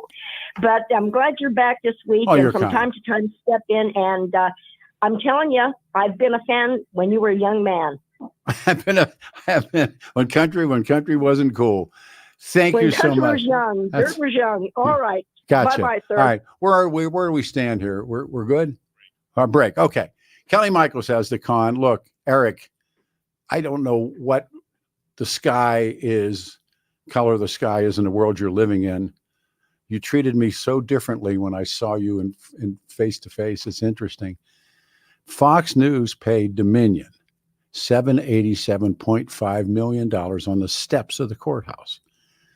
And more people will pay.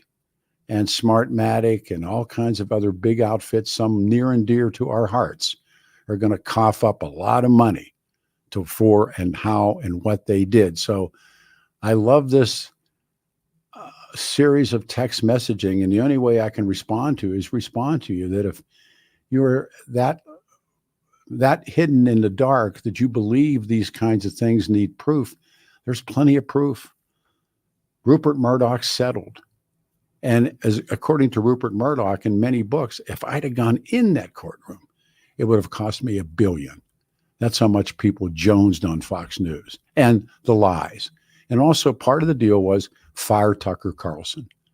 And Tucker Carlson got fired because of those exact same reasons, who has now been so diminished that his publisher doesn't want to touch his book. How the Mighty Fall. 710 KNUS, Denver's talk station. I'm Peter Boyles in for Jeff and Billy. Blake Olson has the news. The media is here. What are we talking about? The media, and what person do you mistrust the most? And trust in the media has plummeted so far. And now when you look at these outfits in YouTube, Facebook, Instagram, Android Message, Pinterest, Lincoln, Reddit, Reddit, X, which used to be Twitter, Snapchat, they're all considered news sources. This is 710 KNUS. At this hour in the UK, I'm John Beaver, and here are the top stories we're following. At least 4 House Democrats have called on Joe Biden to drop his re-election bid during a virtual meeting with Minority Leader Hakeem Jeffries, according to US media reports. There's been growing anxiety from within the president's own party about his mental fitness following his stilted debate performance against Donald Trump. Jagruti Dave reports. This reporting is likely to cause concern in the Biden camp, as 4 of the Democrats who were on this call are senior members of the House committees that they sit on. So, for example, you've got Gerald Nadler, who is the ranking Democrat of the Judiciary Committee, and Adam Smith, who's the top Democrat on the Armed Services Committee. But their calls come as 81-year-old Biden continued to go onto the campaign trail, showing no signs that publicly that he was listening to those calls. On Sunday, he was campaigning in the swing state of Pennsylvania, and among his stops was attending a black church in Philadelphia. A widespread heat wave threatens more record temperatures along the US West Coast as a heat dome continues to hover over Nevada and Arizona. A time-lapse video in California captured this fire burning in Santa Barbara over the weekend. And that's what you need to know at this hour. I'm John Beaver in the UK on Salem News Channel.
Good morning, everyone. Peter Boyle's in for the boys. Are on vacation. I get to do now through, I guess, Saturday morning. Kelly Michaels and Peter Boyle's. 84 the high, 90 Tuesday, Wednesday, 91. The issue, and it really has worked as a top topic, is the media, the percentage of people who use social media for their sources of news. And Where do you get your news? Mistrusting the news. And there are blogs, and I consider, we talked about blogs are untrustworthy, and forums are the same thing. Blogs, most of it. But trust in the media has plummeted so far. And why and how do you get yours? For the first time, there's actually 2 lines open, 303-696-1971. We start with Frank. Hey, Frank, you're on the show. Good morning. You know, Pete, I think you're pretty mentally agile for your age. I mean, I know you, I think you exercise, but I think you've got this vast history of not only reading history, but also then with your show, your radio shows, interacting with the public and engaging in discourse, be it pleasant or not so pleasant. And I think I was telling, your call screener that you have the ability to sit around and do something like a fireside chat with FDR and be the old grandfatherly guy and enter into amicable conversation, or you can flip over in the next caller to airing of the grievances. That's a pretty wide range. Wow. And I think that's a compliment to you. And I listen to the radio a lot, and different channels and different people, but that's a easy way to get a lot of different people's opinions. And then you have to go with your sense of what their truth is. Yes. And there's an interesting book. I don't know if you've ever heard of it, The Biology of Belief. No, I have not. It's a great book if you ever want to get it. It contrasts the cerebrum, the higher brain, with the cerebellum, the lower brain, your coordination brain. But the coordination brain is the brain of the ages. It's the accumulated knowledge that man has had since he evolved. And it's this book makes a point that the cerebellum, the lower brain, is 1,000,000 times more powerful than our acquired knowledge. Absolutely. And, the other thing is the question of who has the greater life, the people that we are here in America with all this stimulation of our brains, our cerebellums, versus this poor guy, or some person in distant part of the world, let's say in one of the blue zones. You're familiar with the blue zones? Yes, I am. Well, the people that live there live to be 100 or more, and they don't have any electronics. They walk everywhere. They have gardens. Their diets are different. No, they're Okinawans, I think, are on that list. There's a number of, they find places. There's some Greek islands where they have different diets, and they're all, and everything you're saying is true, by the way. So the philosophical question would be, who lives the more, the better, or the more important life? We here in America, who are overly stimulated by all our electronic devices, or this person who has very little stimulation that lives 100 years longer? Well, what do you suspect if we were able to time machine 100 years from now? 100 years from now, AI is going to have gone through several different iterations, and who knows what we're going to be believing or thinking, or what will be left of our country or our Constitution or our Bill of Rights. But if you go back to 1924, which is 100 years ago from as we speak, wow, how many times the world flipped and changed. Or just in my mother's lifetime, from the Wright brothers to landing on the moon. Now, if by the way, then I'll shut up and give it back to you. One of the things we know about discovery is it's a standing on its head pyramid. It widens. In other words, the more we know, the more we know, the more we know.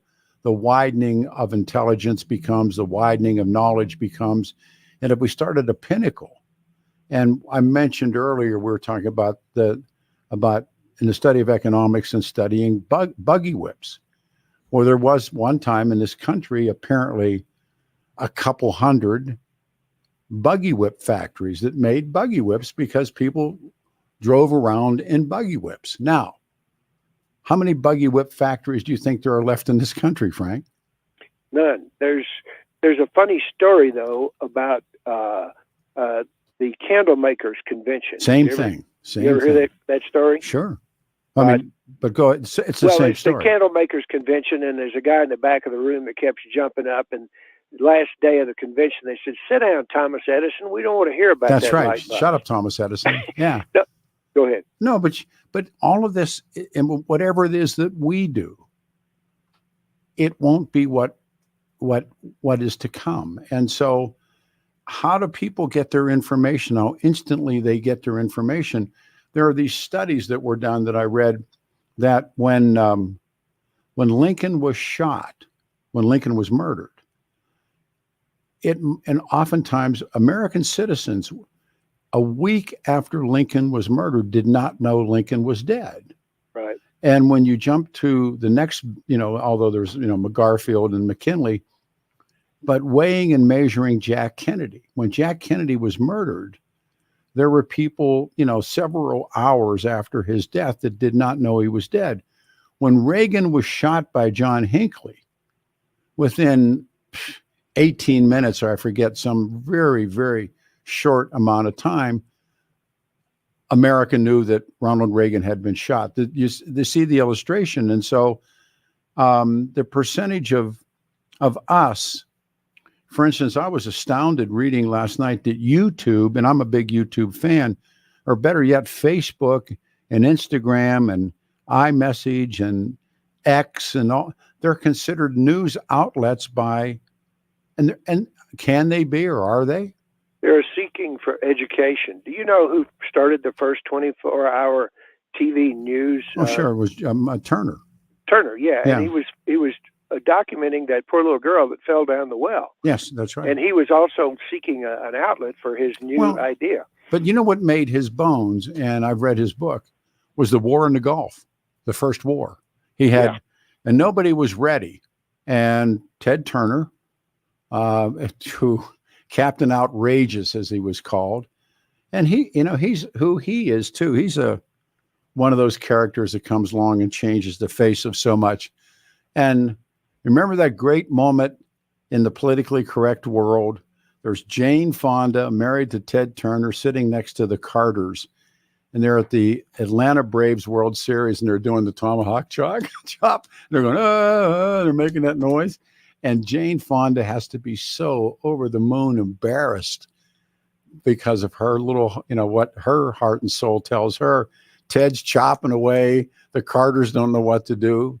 That's Ted Turner. But he knew he had a news outlet, and they were there.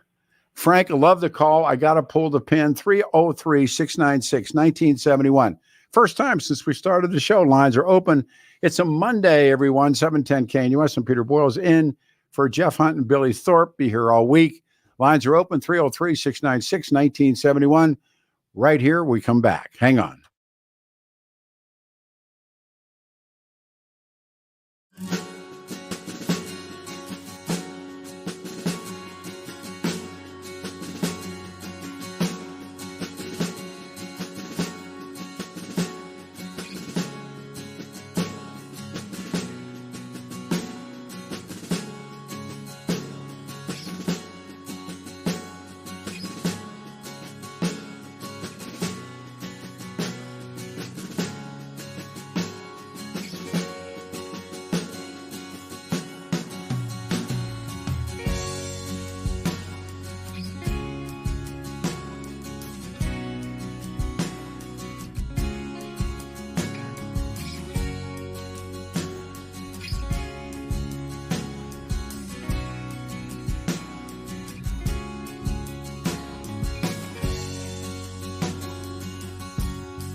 Morning, everybody. It's a Monday, the 8th morning of July, 2024, 710 KNUS Denver's talk station, 8 a.m. And all this week, I get to be here for Jeff and Billy. They have taken the week off. We're here Saturday morning as well. We're talking about the media and what the media has turned into. And we're talking about media people, media in general, and what does your workday say in terms of the media? And as always, my colleague and my friend, the one, the only Blake Olson in the newsroom, and he's been a wonderful part, as he is every morning, a part of this. I love your cast, man. You just thanks, Pete. No, I it's true. appreciate it. No, I it's love true. the show. I mean, this is a great subject, and I think listening to you in the past 2 hours, I think what it comes down to me, is this day and age, almost everyone is a journalist. And then you weed it out and you see what is true, what is fake, and then you figure it out. But the big box networks with the big buildings, and you were just talking about CNN. I think they lost their building, their big Atlanta building. I mean, that just gives you an indication, all the overhead and the buildings and facilities, that's going to go by the wayside, you would think, and there may be fewer of those type of organizations in the future, and then just more independent journalists. Well, how many times now when you watch cable or whomever, that what you're really watching is somebody's cell phone video? That's so true. The point that you made about everybody now. Yeah. Everybody. No, it's funny, and it's weird how it works. Even though technology is amazing, the quality of like video and that type of thing is a lot of times amateurish because it's amateurs doing it. However, we're in the most technologically advanced time in our world, but we've taken a step back when it comes to the aesthetics, but the actual coverage of news is advanced, I think. I mean, I think I heard this over the weekend on Rogan. I'm not sure. Sometimes I listen to him, but his guest said, and this is so true, China and Russia, the people there know they're watching propaganda. In the States, we're just kind of figuring it out that we're watching propaganda. Do you agree with that? No? Well, first of all, the most significant thing is it's not state-owned media. For instance, Correct. The master of this were the Nazis. I mean, they showed everybody how to do it. And there was a guy named Joseph Goebbels who was absolutely, I mean, he's a genius. I mean, he's who he is, but he understands it. Adolf Hitler understood radio. Yeah. And by the way, so did FDR. FDR really understood radio, and did the true master of all of it was Winston Churchill. Winston Churchill's speeches, and maybe we can get Kelly to play some of them. They're so powerful. But these other guys, they understood the movies, they understood newspapers, and it was state-owned. And one of the interesting things about the United States of America is, although you can make a case that PBS is state-owned, we have, corporate America or private sector media. That's why there's an FCC. I mean, the FCC existed because what people were actually doing with radio stations, not with newspapers, but with radio. And they were jacking up. Some guy would have a stick in his backyard in Des Moines. You make 150,000 watts. No, they didn't know. Who knew? So they had to be regular. Yeah. Yeah. Well, I mean, and now I think that the most recent study, I think it's 98% of all the managing editors, CEOs, presidents, everyone who is influential at every network, television network, I think probably radio as well, is on the left. So in a sense, I mean, they vote Democrat. But it's about, remember, it's always always media. It's always about money. Yeah. And it's always about money. And the first time anyone thinks it isn't about money, That's because it's money, whether it's Salem Broadcasting or Fox News or Scripps Howard or ABC or ABC Disney, whoever it is. It's about the money. And the minute that somebody thinks there's something else going on besides the money, you and I both know that's not true. So there were epoch moments. One was Kennedy's death in Dallas. The next one was Richard Nixon or Lyndon Johnson, the war in Southeast Asia. When the media really started to go, but Watergate, Woodward and Bernstein changed the face of what goes on. And it just continues that way. And now we're seeing it so diminished. Ratings and revenue are so down for mainstream. We talked about newspapers earlier. Don't kid yourself about radio, what's taking place. Same thing is happening with television news. So something will, if you're a firm believer like the buggy whip theory, something is going to show up. And whatever that thing is, and I think we're starting to see it, in fact, right now, that will attempt to get you. What they're trying to do is gain your trust. Yes. And they've lost it. They have totally lost it. I agree. So, all right. Having said that, yes. Hey, yeah, it's a great show, and love you being here once again in the mornings. We all love it. 59 and sunny in Denver. Expecting highs in the low 80s today. The 7-10 5-day forecast coming up. Our top story. Jill and I, Secretary Austin, Mrs. Austin, we're honored. So many of your families are here on this special day. I really mean it. The mishmash continues and the stories grow taller. President Biden fighting off several Democratic leaders who told House Minority Leader Hakeem Jeffries that they're asking him to step down. In a letter to House Dems, Biden said he's firmly committed to staying in the race, as millions of voters have already cast ballots in Democratic primaries backing him as the nominee. He said he believes he's the best person to beat the other guy in November. Biden in Philly on Sunday and said he'll win in 2020.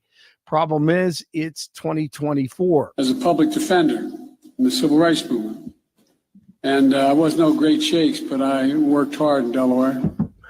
And I used to go to 7:30 Mass in my church, and then I would show up at Reverend Beeman's, now Bishop Beeman, church, AME church in Wilmington.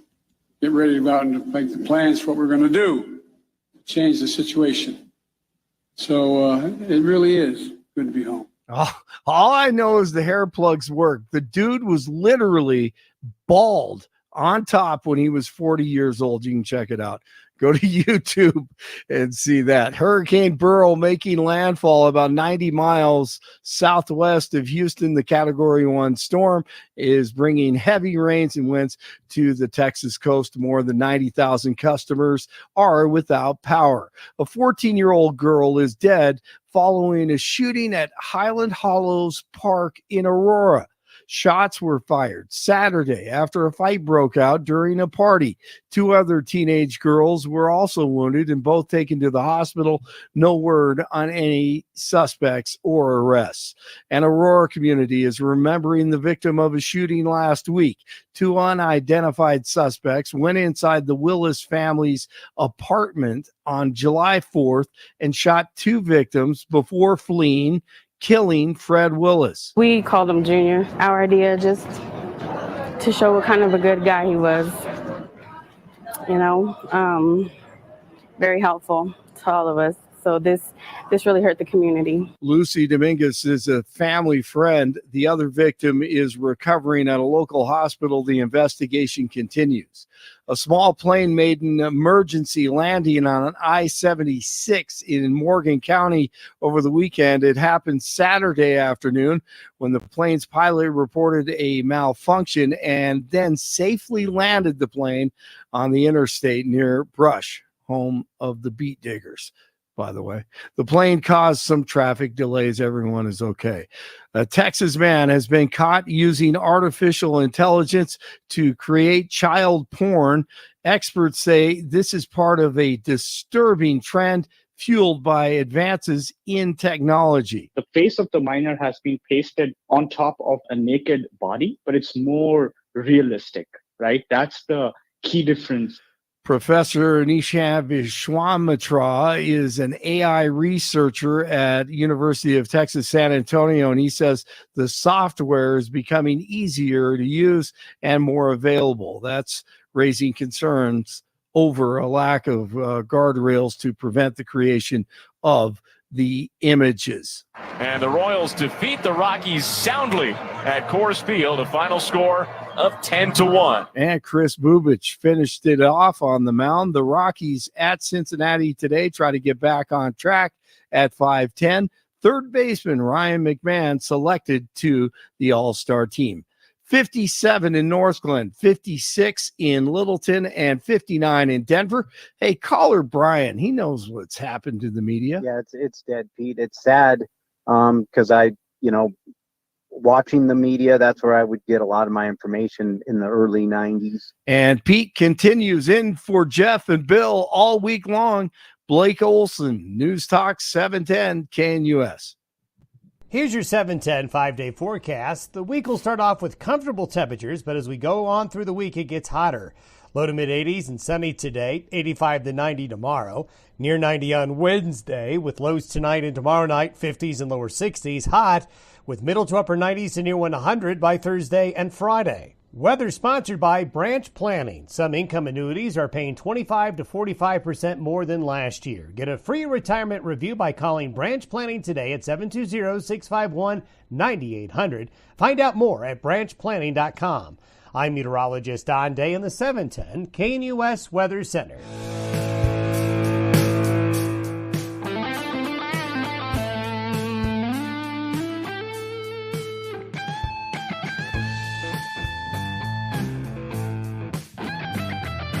Thanks, fellas. Good morning, everyone. Enjoy your time off. It's Monday morning.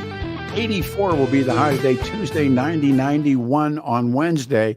And we have one line open, 303-696-1971. Peter Boyle's in for Jeff and Billy.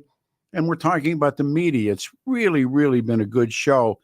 And considering everything that's going on in the world, the time where I guess you would need a very truthful, trustworthy media, we don't have. We don't have it. And where do people get their news and the trust in the media and the growing distrust of the media? But we had a great caller, and then we were talking, Blake and I were talking, and brought up Winston Churchill. And the age of the media begins in this country, or in the world for that matter, probably the late 20s, but more so the 1930s are the true, real beginnings of what the media could possibly do. Now, newspapers have always been weaponized and wars have been manufactured, and read about the newspapers in leading up to the American Civil War, the aftermath, up to Spanish-American War, World War I, all of it. The newspapers played a really significant role in that, helping people get elected. But then came radio, and radio is this explosion that takes place. And there are people in the world. Joseph Stalin, however, is not one of them. Joseph Stalin on the radio was a flop. And he didn't have that charismatic approach that clearly Adolf Hitler had, FDR had, but the master, and you can argue which of those other men was, and because he had the voice and he had the mannerisms, Winston Churchill. So Kelly, we brought those speeches up, and Kelly kind enough to dig it all up. This is 1941. And when I was an undergrad in grad school, I made, stop, please, wait, well, stop. I'm sorry, that jumped ahead. I just want to set this up. So he's in parliaments, commons and lords, and it's in the aftermath. It isn't, as he said, the battle was not by far over, but this is some chicken and some neck. Now listen to him when he says about Adolf Hitler, one, it was going to take England, break like the neck like a chicken, or words to that effect. And so he waits, and he's got timing, and he does the 3 pause, and he goes, some chicken, and the place comes apart, and then he goes, some neck. And he carried on his voice the island through the worst of it. So thank you to Kelly Michaels. This is how radio should be done, but never is.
How can it be better? That's how radio should be done. But it's emotional knowing what they had been through. And he stands up there with that cigar in his mouth, and you can hear them pounding the tables. They rap the tables for approval. And he says, some chicken. And he has that pause. And then he says, some neck. And they come apart. Let's go back to the phones, 303-696-1971. I think we start with Steve on line 2. Hey, Steve, you waited. Good morning. Thanks for coming on the show. Hi, Peter. It's nice to have you on. Okay. I want to give you a book recommendation. Then I want to comment on the media, if that's okay. Sure. The book is The Southern Man, and it's by Greg Iles, Isles. I think I know that book. Help me. He wrote Natchez Burning, a trilogy. Yes. And yes. And then I got one more for you. All right. It's The Longest Con: How Grifters, Swindlers, and Frauds Hijacked America Conservatism. Wow. And it's by Joe Conason, Conason. Okay, that one I don't know. All right. On the media, God bless Blake. I listen every day to you folks. He's great. But maybe this happened because the conservatives, I'm not a conservative and I'm not voting for Trump. Maybe the conservatives perceive mainstream media as liberal, but there is a silo now that the left doesn't have. And if you look at the top of the pyramid, let's say it's Fox, and then you've got Newsmax, and there's another one I can't think of. Then just come on down here. Let's say then you used to have Limbaugh, but all over the country, you've got all these baby Limbaughs in all these towns, all these podcasts, all these websites, and you come on down and you've got conservative radio. And a lot of people, they don't do what you do. They don't listen to the other stuff. But they're in their silo. If I could remember this, that this is a business of copycats. And for instance, to give you an example, when there's finally a television show on about a successful black family, not an inner city black family, but a successful black family. Next season, there's 3 shows on about a successful, Fresh Prince of Bel-Air, everybody is now successful. Rush Limbaugh changed the face of what we do. And he will be and should be forever, whether you like him or hate him, he is to be credited for what he did. And you are absolutely right. Then everybody started knocking off Rush Limbaugh. Talk radio used to not be that. And almost to its demise. And Limbaugh turned everybody on their head. When I tell you, he turned everybody on their head. He did. The only guy was Mike Rosen. And Rosen was ahead of the curve. Short of that, don't let anybody kid you. And so you pick it up there, but we are a copycat business. And then I think MAGA has made it worse. You have individuals that have literally have a career now where they didn't have it, based on MAGA and the big lie. I know. And I started listening to you when you stood up strong on the election. But a lot of people have their website, they have their podcast, they make these speeches, and it's all they're all MAGA spinoffs. And sometimes I think the best thing in the world would be for them if Trump lost, and now they can argue the election results again. Yeah, well, then that will happen. If one happens, then the other. But forums and blogs and talk radio it's untrustworthy, and for any number of reasons. Now, I've made my life in this business, but when I tell you the lawsuits are coming, the lawsuits are here, in spite of what everybody wants to believe, Fox News settled. And they settled for a tremendous amount of money in Smartmatic. Remember, Smartmatic is a very small, in terms of Dominion's huge, but Smartmatic, I think, only weighed and measured LA or Southern Cal. And they're now at the throat of Fox News. Fox will settle. And in their settlement, others know that they can't win these arguments of lies that they told. And now, go ahead. I'm sorry. Go ahead. Here's a point exactly on what you're talking about. Within the last 2 weeks, Trump was interviewed on Newsmax. While the interview was going on, Newsmax at the bottom, I don't know what they call that, but where they have that's to typing, Trump started talking about the election again, and Newsmax had a thing on there because they settled. Newsmax settled. It said we don't, we believe the election, blah blah blah about the election because they paid. They paid. Newsmax paid. And that Dinesh, the guy that wrote Dinesh D'Souza, 2,000 Mules, yes, they just settled on him. Litigation. Listen, yes, the company I work for, the company is paying me to be here. They settled for, quote, an undisclosed amount to D'Souza for that lie. And he's lying. And they wrecked a guy's life. And you just can't do it. And now there's more to come. And we'll see. But facts, everybody says you're entitled to your own opinion, but not your own facts. And so facts without motives. And that's really what I think people were searching for. But now that, and for good reason, the nightly news has lost its audience.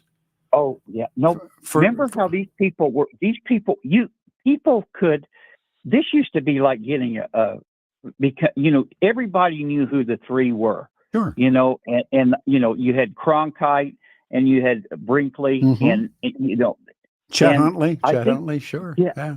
The high point, don't you think maybe was when Cronkite called out the Vietnam War? When Cronkite stood up.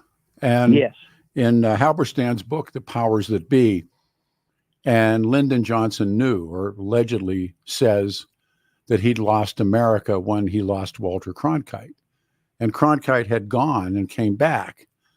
And Cronkite stood up and walked to a chart. And the chart was on KIAs. And he started pointing out these, and at that point, and that's one of the things that led up to Lyndon Johnson saying, I'm not going to run for re-election, which I'm sitting here waiting for Joe Biden to say the same thing. But no, I mean, the media has always been this great force. And you go back and particularly read Italian press remember Mussolini was a newspaper man. People don't remember that, but he was a newspaper man. And watching Joseph Goebbels, that we just played Winston Churchill, it just isn't going to need better than Winston Churchill's speeches like that. And, for all Churchill's problems, He understood how to stand there and say it. Chicago used to have 8 newspapers, and then you would also have, in addition to that, you would have these community papers, a black paper, a paper for the Jewish community. You had all that is gone. Even Denver used to have a strong history of black papers. Sure. And that's gone. It's expensive. And that's unfortunate. Printing a newspaper, I got to watch my time or watch my Kelly Michaels time. Printing a newspaper is incredibly expensive. I kind of got a foot in the door at the Post now, and there's wonderful people there. They're great. They're just been a gift for me to listen to and to learn from. But I could tell you something. Patricia Calhoun's Westward. I work for the Cherry Creek Chronicle for Chuck and Julie. I write for them. It's expensive.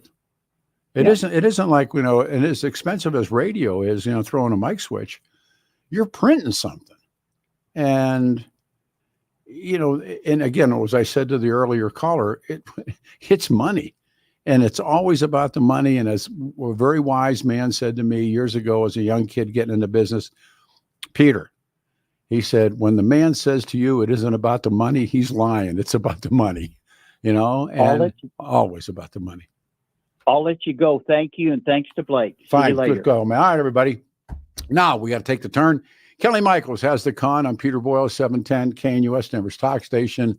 This text, Mussolini was not just a newspaper man. I didn't say he was a communist. Yes, he was. And he split with the communists over their unwillingness to go to war. He created fascism as an addendum to communism. Yes, all that's true. But Mussolini was a newspaper publisher before, and he was a Marxist. And that's well said. All right, 303-696-1971. Stay here. At this hour in the UK, I'm John Beaver, and here are the top stories we're following. Hurricane Beryl has made landfall in Texas, just south of Houston. Many of those in affected coastal communities spent the weekend preparing for the arrival, with more than 1 million Texans placed under a hurricane warning. Wind speeds have dropped since Beryl caused widespread destruction and killed at least 11 people in the Caribbean, but authorities have warned people not to ignore what remains a very serious storm. A widespread heat wave threatens more record temperatures along the US West Coast as a heat dome continues to hover over Nevada and Arizona. A time-lapse video in California captured this fire burning in Santa Barbara over the weekend. Roughly 10% of the US population are currently under excessive heat warnings. Experts warn that climate change means temperatures will continue to rise in the coming years. There's been a shock election result in France after the widely tipped far-right party failed to pick up enough support in the final round of voting. Most experts and political commentators expected the National Rally to win the election, but it now appears they'll finish third. Celebrations and protests have been largely peaceful since the initial results were announced on Sunday, but violence did break out in pockets of some cities overnight. And that's what you need to know at this hour. I'm John Beaver in the UK on Salem News Channel.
Peter Boyles for the boys. They're off this week on vacation. I have Monday through Friday and also do a Saturday morning. It is July the 8th, 2024, 84 the high, 90 tomorrow, 91 on Wednesday. And then we'll go right back to the phones. Just 7%. This is latest Gallup stuff. Only 7% of Americans have a great deal of trust and confidence in the media. Only 7%. We go to Mike. Mike, you waited. We're talking about the press. Good morning. Welcome to the show. Good morning, Peter.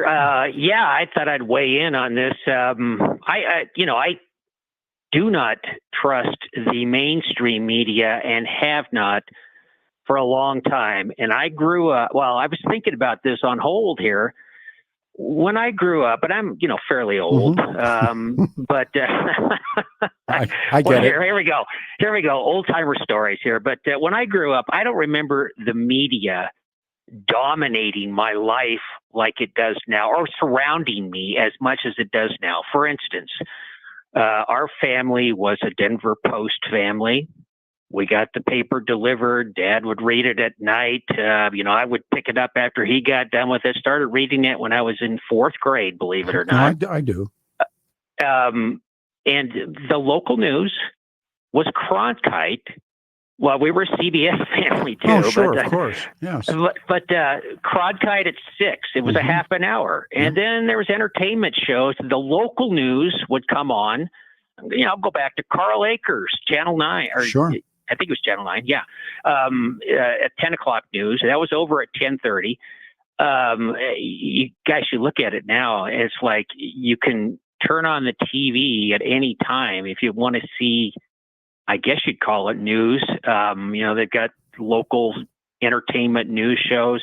You've got cable running all the time now. You've got, talk radio was not big at all way back then.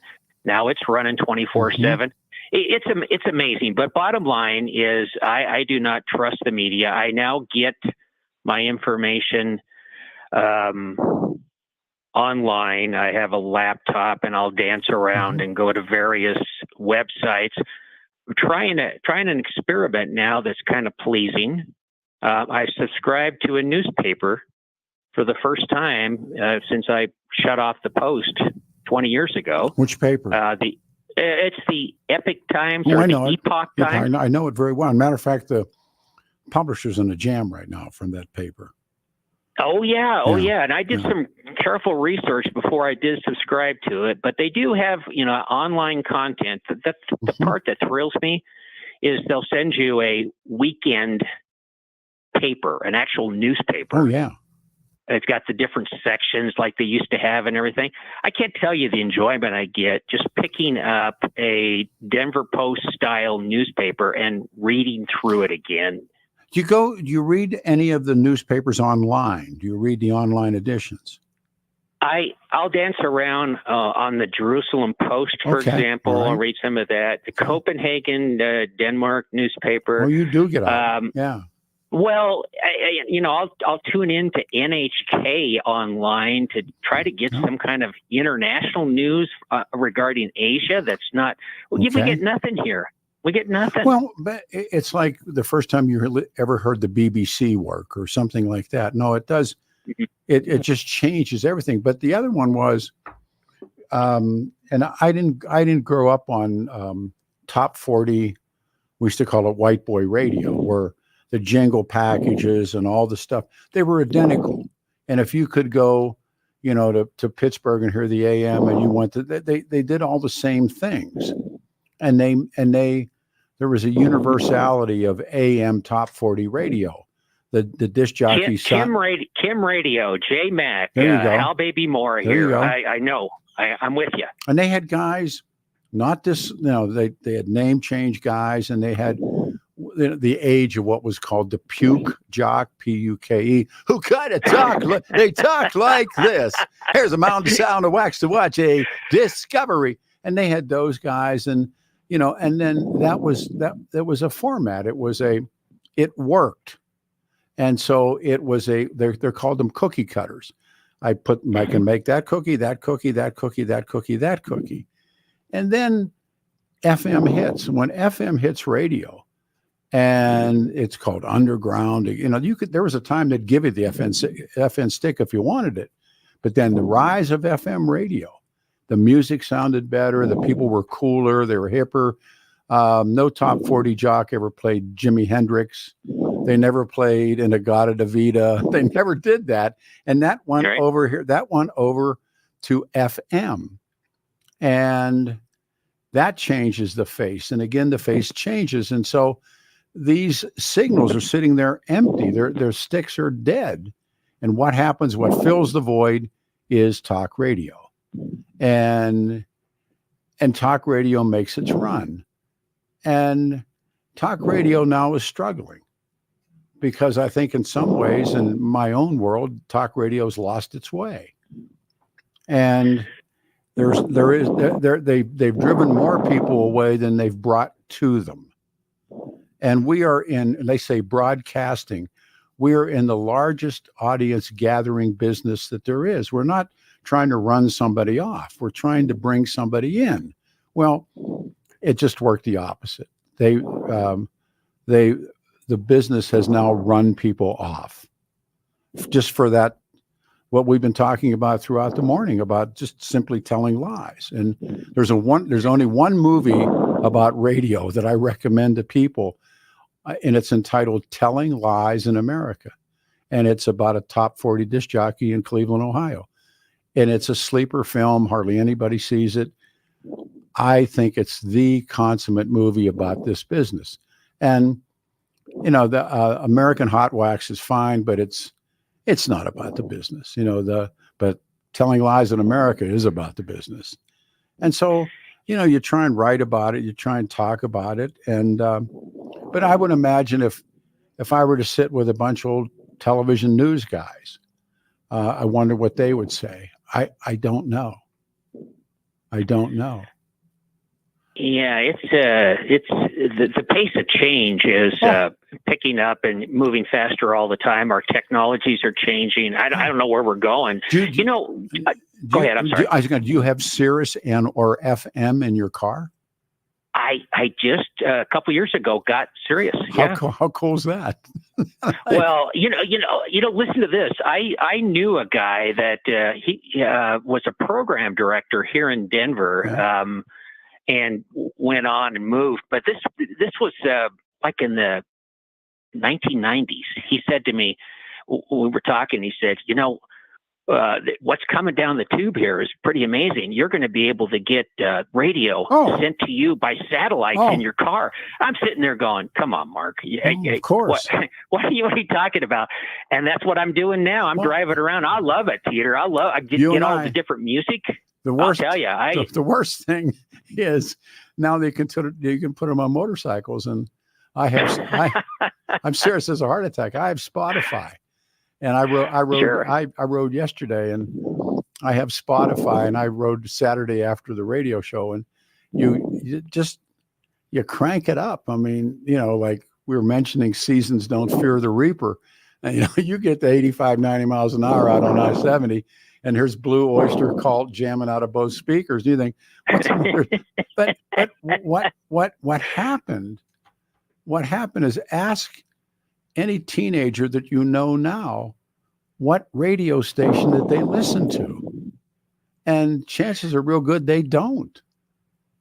Wow, that's very true. Very true.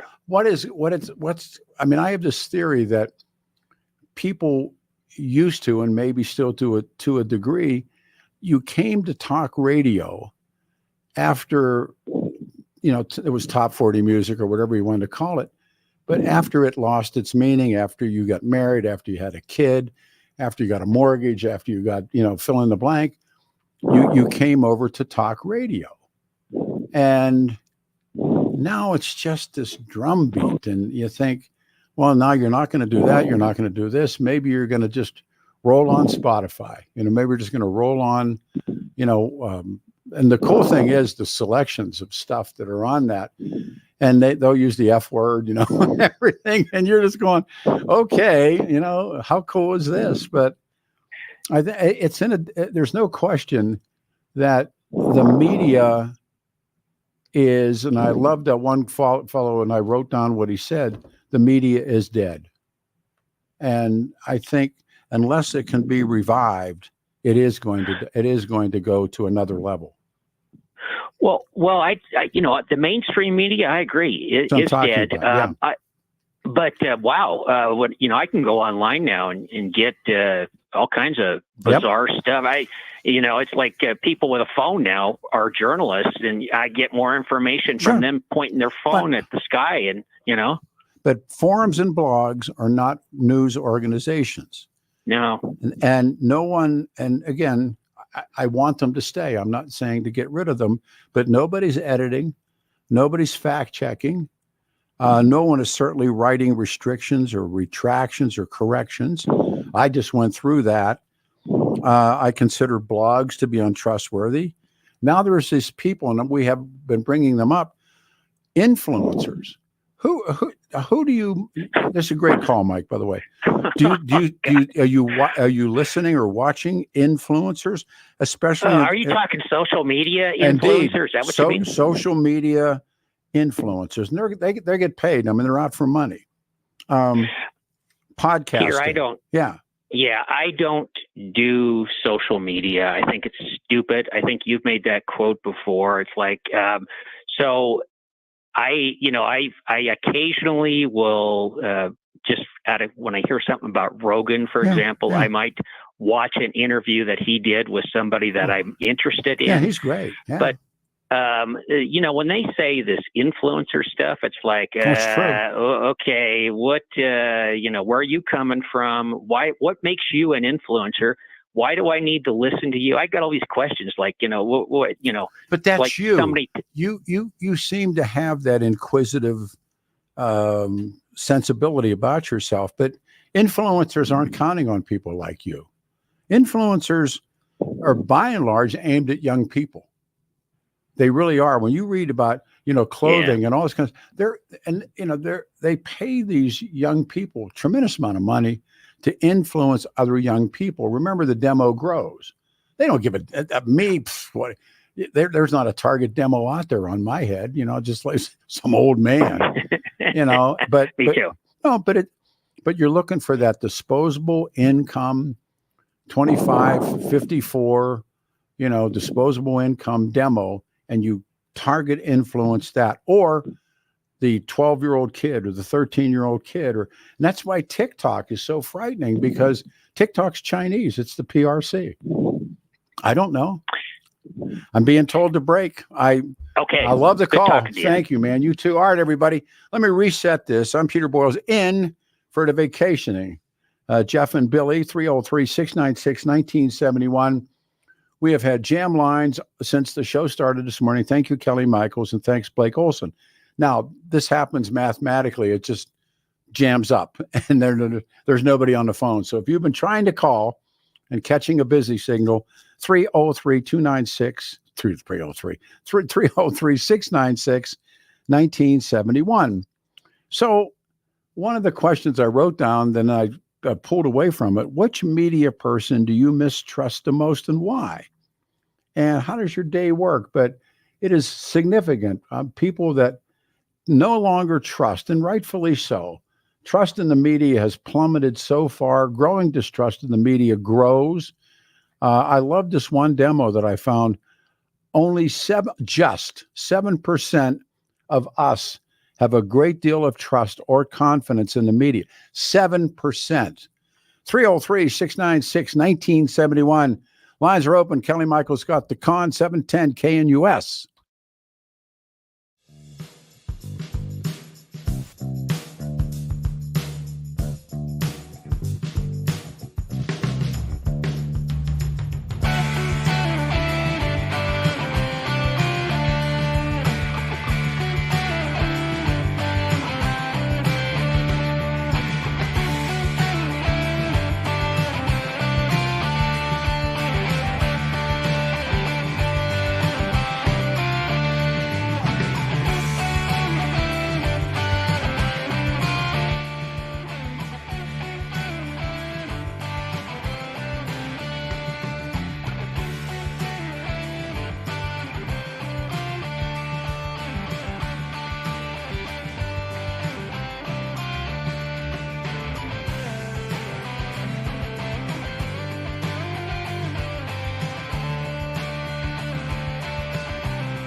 Good morning, everybody. On a Monday, the 8th morning of July, I'm Peter Boyles, in for Jeff and Billy. They're back in a week. I get to do all of the weekends Saturday morning. Be back here tomorrow morning. 84 will be the high. We will go to Ralph, and we will probably not complete. I'll put you on hold. I got to hit the newscast. Ralph, you're on the show. Good morning.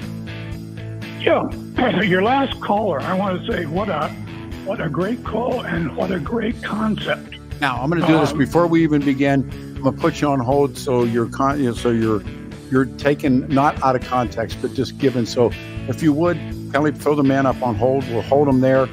We're going to the Blake Olson cast, and we'll come back. I'm Peter Boyles. This is a Monday morning. I'm here till next Saturday morning. I'm loving it. 710 KNUS Denver's Fox Station.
I should take it. Good morning, everyone. No open. It's a Monday, the 8th morning of July, 2024. Thinking on your feet. Good old 710 KNUS Denver's Talk Station. It is straight up 9 a.m. I'm Peter Boyles, of course, back in for Jeff Hunt and Billy Thorpe. I'll be here all week, and then the boys come back. Joining me, the two and only Blake Olson. He has been such an important part of this morning show. I came up with this topic on the media and what's taking place. And I brought in a bunch of different stuff. I said, I'm surprised the number is this high. According to Gallup, only 7% of Americans, so 7% of us, have a great deal of trust and confidence in the media. Are you surprised it's that high, 7%? Blake, it's yours. No, you know what? I'm not. And you actually said this 4 or 5 years ago, I think. If you were to take control of one of the local TV stations and actually do it the way you want to, maybe I think people would watch local news and network news like they used to, but you're not seeing it. It's just not happening. Influencers and podcasters. You know what? I mean, I know you said it. I get it. They don't have the staffs, what have you, and the buildings and the numbers of people, but they do. They have 10 to 15, 20 people who are doing similar work, and a lot of them are professional in the business. So no, it doesn't surprise me. When corporate America took over the media, and particularly radio, and there's a theory in economics called shrink to profit. Yes. And that's when it began. I mean, there was a lot of other variables were in the model, but so when you could own, I think the number was 8, you could hold 8 in the market. Kelly, was it 8 stations you could hold in 7 or 8 in the market? So that means you had 7 or 8 promotions people, or 7 or 8 log, right? Because we work from So what you did was you shrunk that number down to 2 people and 4 people or 6 people or whatever the number was, just simply they lost their jobs. And then, and so when you started doing that and just literally chipping away at what the heart and soul of the business was, and then in the meantime, they're building mansions on Long Island. They're the money market. No, I'm serious as a heart attack. No, that's right. And then they had that scam where they thought that they could have everybody would think that the disc jockey was really in your backyard and he or she wasn't. They were in, they were in LA. Right. But they kept trying these scams, and people don't want to be scammed. When is the last time, and crossing the Great Divide on your motorcycle, but if you go into small town America and listen to radio, it's still pretty much, still has that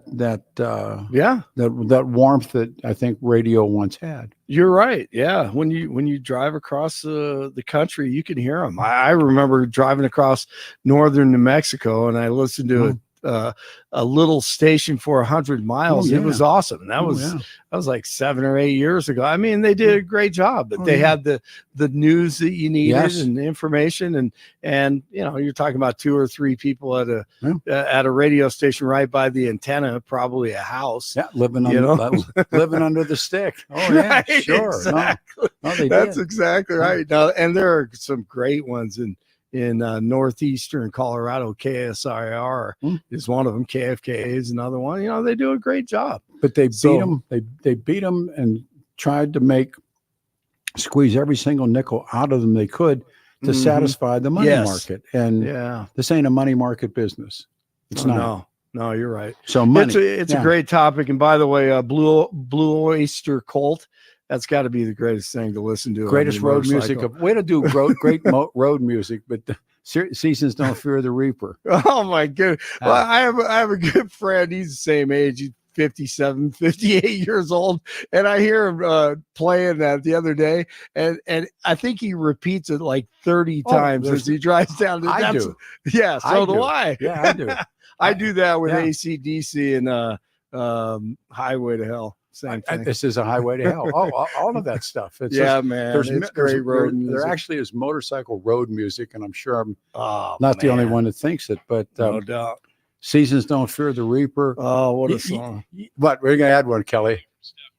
Steppenwolf. Oh, Steppenwolf. The first absolutely. time, I'm a geek about this. The first time you ever hear the words "heavy metal thunder." If you listen to John Kay and Steppenwolf, I saw him live in Sturgis. Oh wow! And I don't know how much of that you can play, and we can goof on this if not. But we hear that term heavy metal, and no one ever said heavy metal before John Kay and Steppenwolf. And he says, "Fire!" Really? I'm not making this up, and that's where heavy metal came from.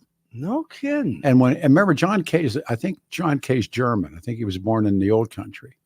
But when he says, fire all of your guns at once, and it comes from Easy Rider, my geek film. And if you love that film. Oh, it's my life, man. I've met, I was in a club with Peter Fonda. He's gone now.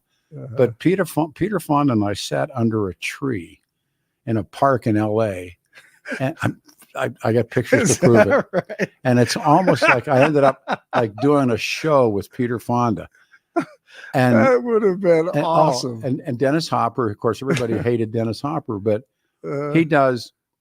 Remember when they roll out, boom, boom, boom, and they're on those choppers. And here's a great trivia question. Remember in the back of there's a limo. It's a Rolls Royce limo, and the guy's buying drugs from them. Right. Remember that? I remember. All right. That. Who's the guy in the back of the limo buying the drugs? I have no idea. Phil Spector. Really? Yeah, that's Phil Spector in the back. Wow. Here he comes. He's going to say it. They rolled out. A second. Here he comes. He's with the line. Fire all your guns at once. He'll say heavy metal thunder. Hang on. John Kay.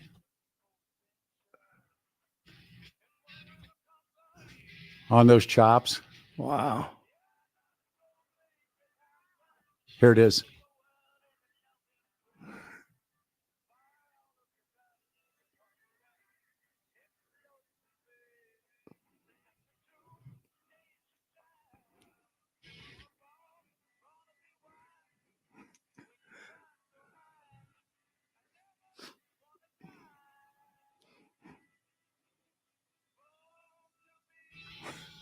Fonda and Dennis Hopper. Now here he comes. He's going to say it.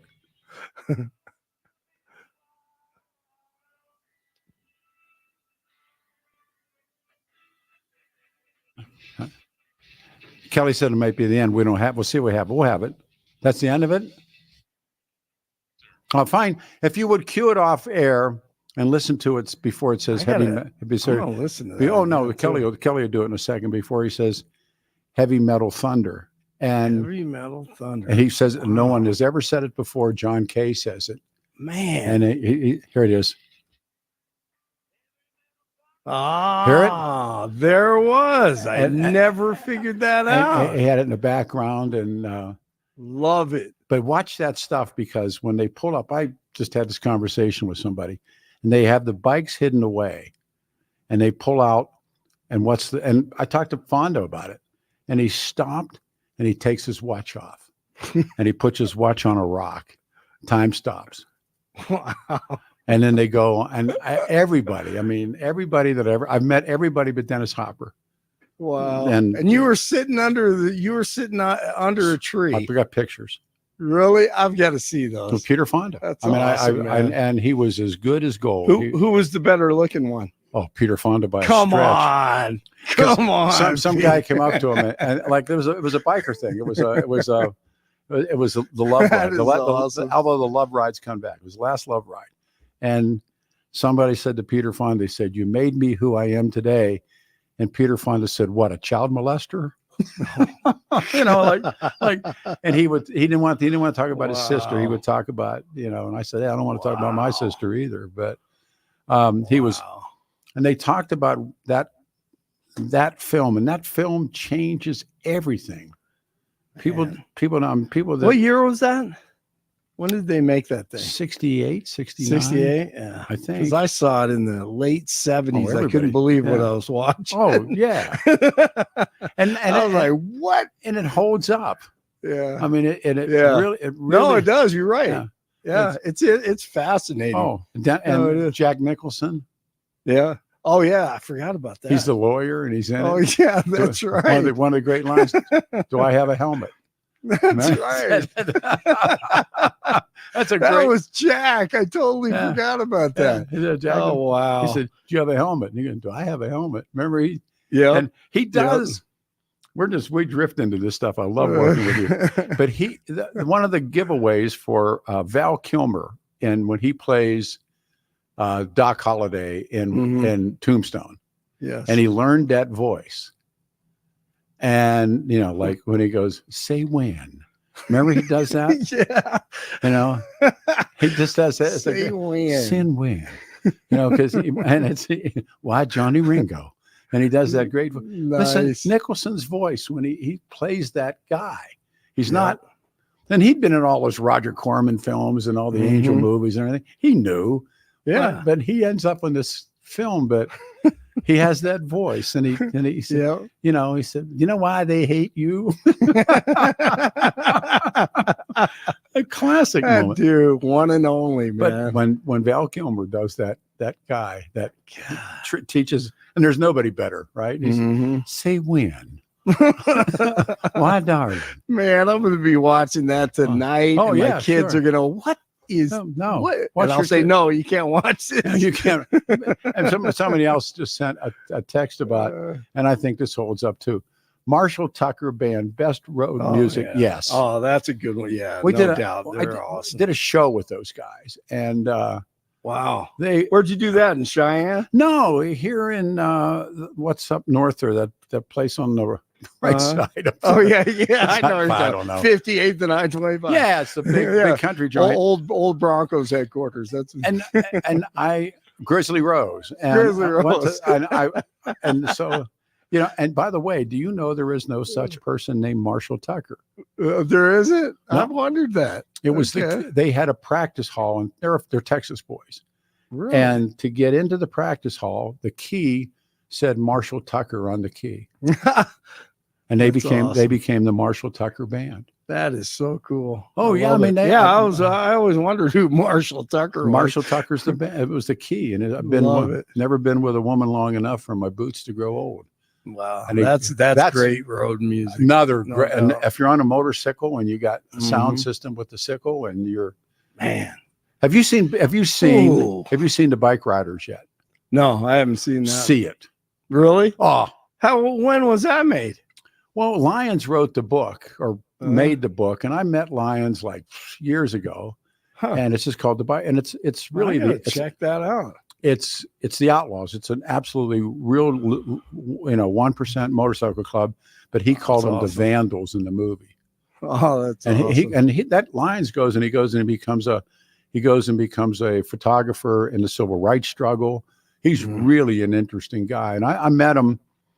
And the book is a little book, just it's a picture book, but they made that movie. I went by myself, and there was nobody in the theater. Just sat there and took it in.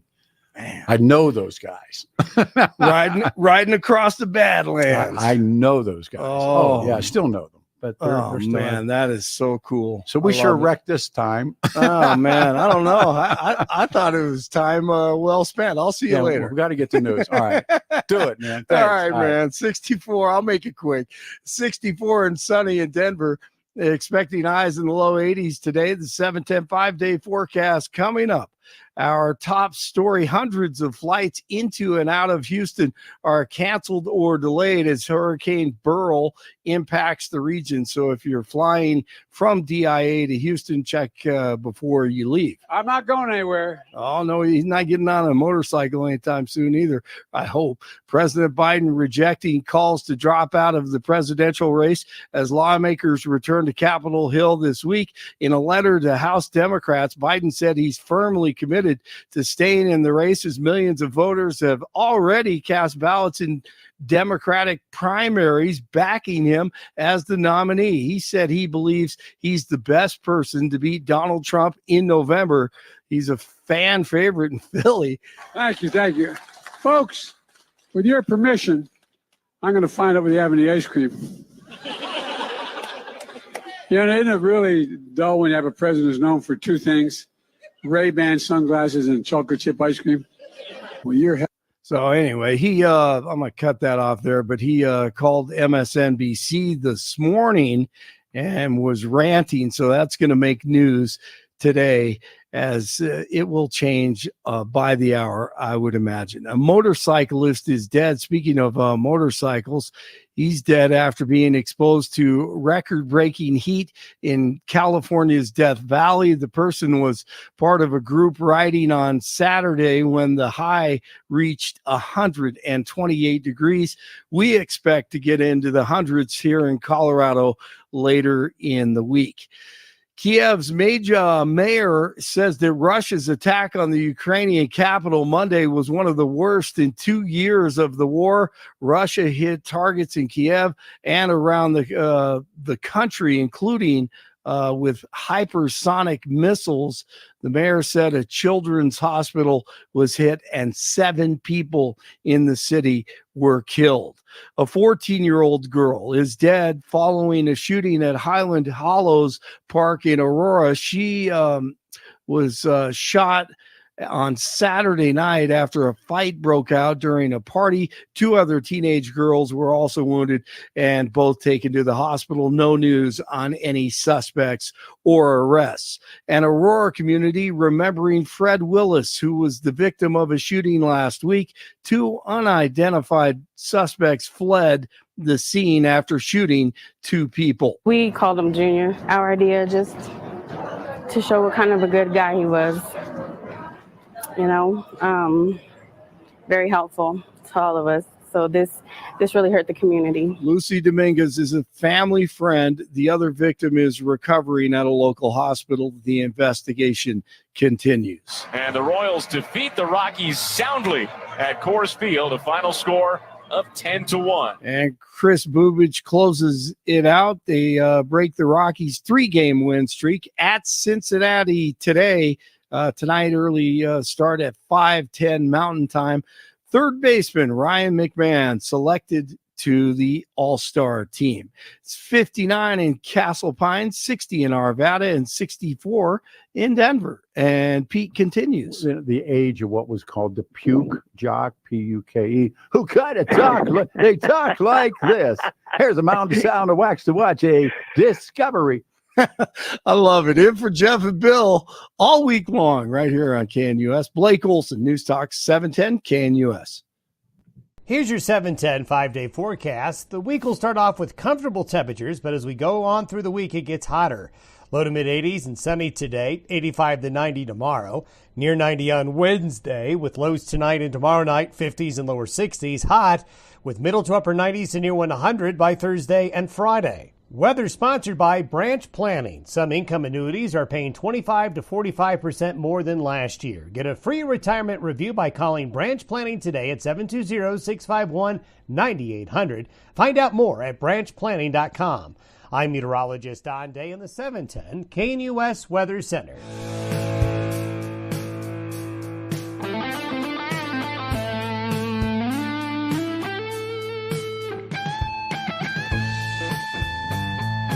Morning, everybody. It is a Monday. It's good to be back doing mornings. July the 8th, 2024.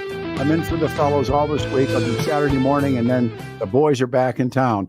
Our lines are jammed. The phone number is 303-696-1971. Thanks to Blake. I love working with Blake. Our phone number, of course, we said that, and now 84 will be the high. 90 Tuesday, Wednesday, 91 degrees. A lot to read. Mr. Boyles, I love that Mr. stuff. I went and saw Bike Riders over the weekend. It was a great film, reminded me of the guys I grew up with. I felt the same way. To answer your topic, there is not one straight news source I trust.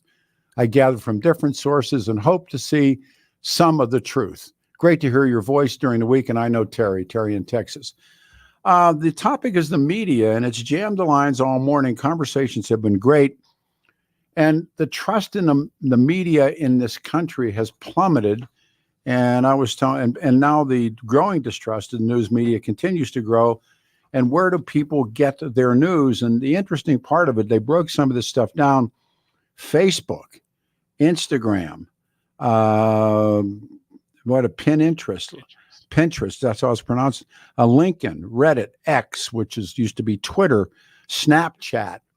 So with full lines and great callers, we start with Ralph. Ralph, you waited a long time. Appreciate it. Good morning and thank you. And you're on the air.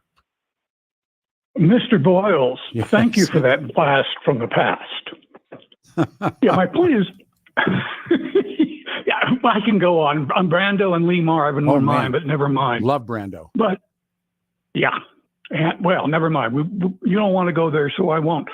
The question basically is that I guess two things. One, there's an old saying that a lie can get halfway around the world truth isn't before truth can get its boots on. Get his shoes on. That was exactly, and that was from the sailing ship days of England. Yep. And the second thing is that all facts these days are spun. It's not that they weren't before; it's just the amount of spin that's on them. And I wanted to compliment the caller you had before the turn of the hour because he did it right. Look, you know you're going to get lied to. You're going to get lied to by probably almost everyone. Maybe I won't speak about wives at this point in time. But the bottom line is I got trained as a Air Force intelligence officer in Vietnam. And you expect that everything you see is probably not true. And certainly everything you hear is not true. So how do you figure out what the truth is? Well, you're never going to get it absolutely.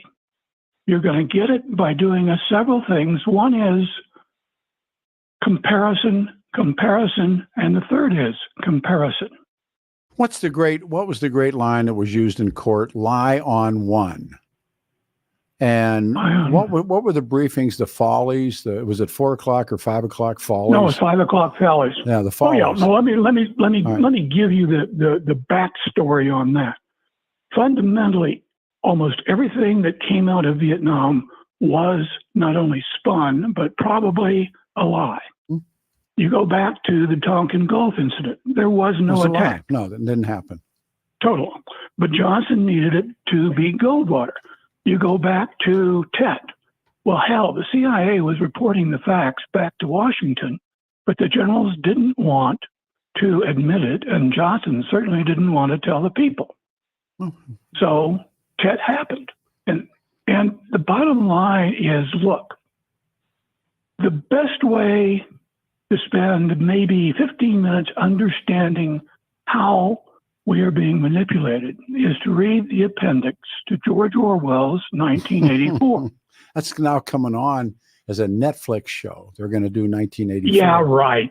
I want to see it. They're not. Let's see what they do. Oh, I want to see it too, but I mean, it's sort of like I'm going to be sitting there and seeing. It's like the Cheers when Cliff and what's his name were talking about the Elizabethan movie they saw and with the Volkswagen in it. Say that again. Oh, there was a famous line. Was it Cliff and Norm are sitting in Cheers. Okay. And what they're doing is they're talking about some movie they saw on The Age of Elizabeth, Sir Walter Raleigh, or something like that. Okay. And the question was, how many inaccuracies from the modern age got back to them? Oh. And one of them was there was a Volkswagen. Yeah. Did you see the Volkswagen by the stable? No, I did not. But I never watched that show. But no, I mean, is there such a thing as facts without motives?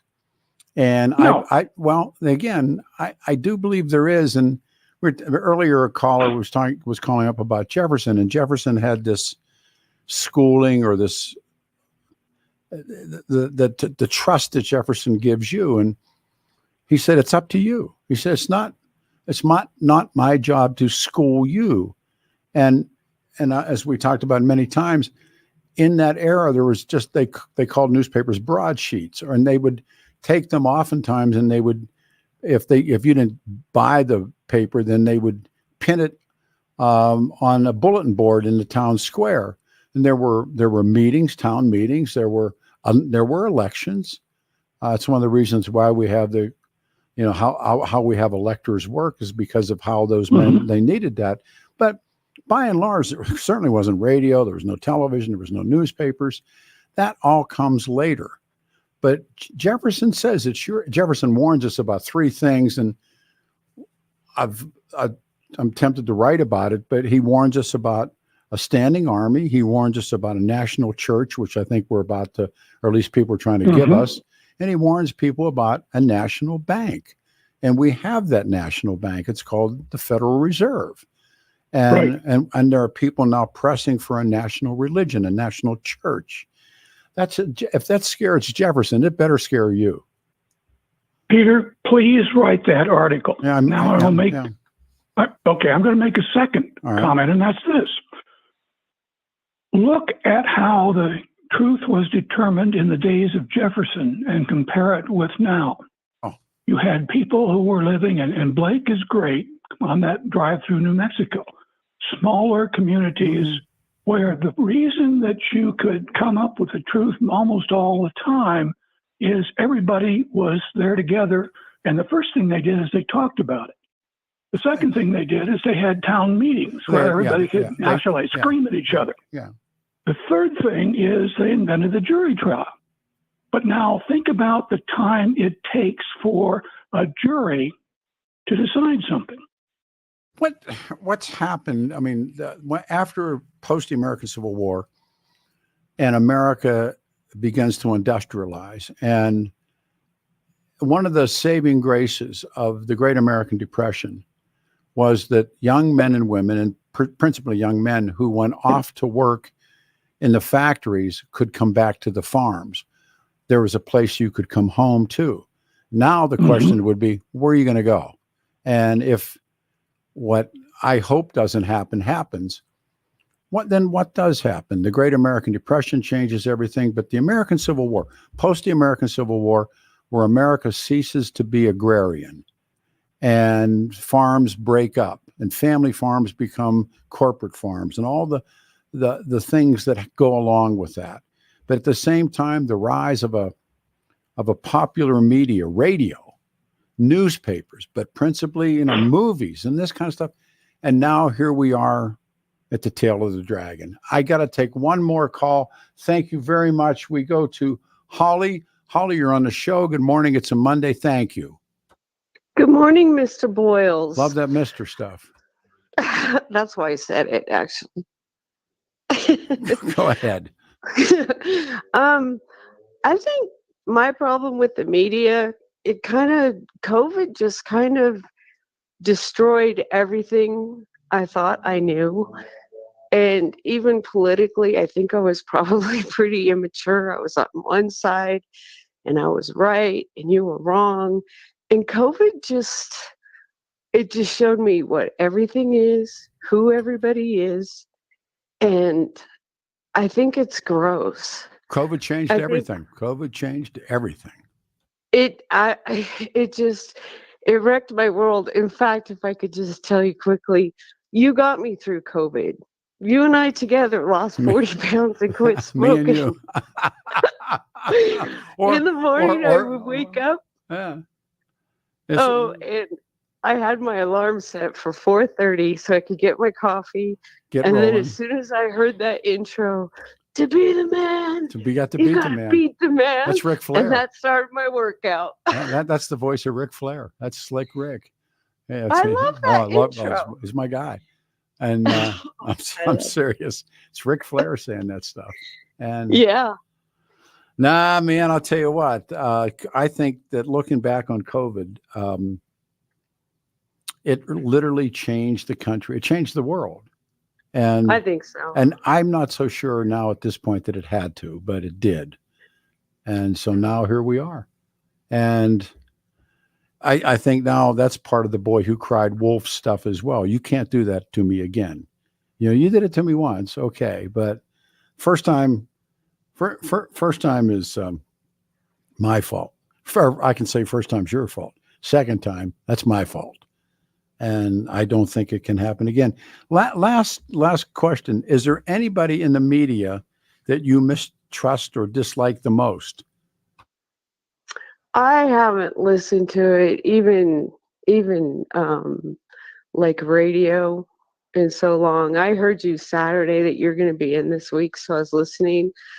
But I have Spotify. Okay, yeah. And then That's cool. Instead of listening to certain people, I find out who's going to be on what. That's right. And it's just a mix. It's people Right. I just can't stand, and then it's people I really like. Yeah, I did it. And I just kind of find myself like I'm on an island or something. No, listen, I yesterday I turned Spotify on, and I got this thing. I don't know how it works, but it does. And I plug it in, and it just, and I crank it up, and, and if you don't like that song, you hit a little button and they get the next song, and you keep, getting tunes. And I was on a kick of all the Bee Gees, all the stuff from Saturday Night Fever. And I'm just bombing along, listening to More Than a Woman, and, all that kind of stuff. And I think maybe that's more what this is supposed to be. Thanks, Holly, a lot, man. Can I tell you really quickly, Peter, there might be a podcast you might be interested. It's called PBD Podcast, Patrick Bet David. And back in October, he had Robert Spencer, your friend, and another, I don't know how you call it, but like an ex Middle East, okay. Yeah, and then he had two people on the other side, and he's very respectful, but he's very honest. And I don't know, you might want to listen to that, but he's pretty good. Thank you, ma'am. It's a Monday, July the 8th. Take a turn around and come back. Two lines are open. 303-696-1971. The percentage of people who use social media for their news sources, and it's not a news source, but it is amazing how many people are out there doing this. But I love this is my most favorite, favorite demo. 7%, only 7%. Wow, that is so significant. 7% have a great deal of trust and confidence in the media of the United States of America. At this hour in the UK, I'm John Beaver, and here are the top stories we're following. At least 4 House Democrats have called on Joe Biden to drop his re-election bid during a virtual meeting with Minority Leader Hakeem Jeffries, according to US media reports. There's been growing anxiety from within the president's own party about his mental fitness following his stilted debate performance against Donald Trump. Jagruti Dave reports. This reporting is likely to cause concern in the Biden camp, as 4 of the Democrats who were on this call are senior members of the House committees that they sit on. So, for example, you've got Gerald Nadler, who is the ranking Democrat of the Judiciary Committee, and Adam Smith, who's the top Democrat on the Armed Services Committee. But their calls come as 81-year-old Biden continued to go onto the campaign trail, showing no signs that publicly that he was listening to those calls. On Sunday, he was campaigning in the swing state of Pennsylvania, and among his stops was attending a black church in Philadelphia. Hurricane Beryl has made landfall in Texas, just south of Houston. Many of those in affected coastal communities spent the weekend preparing for the arrival, with more than 1 million Texans placed under a hurricane warning. And that's what you need to know at this hour. I'm John Beaver in the UK on Salem News Channel.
Just dawned on me that we're streaming this show, YouTube, and I'm wearing an old Fox Radio shirt from the days of Lewis and Floorwax.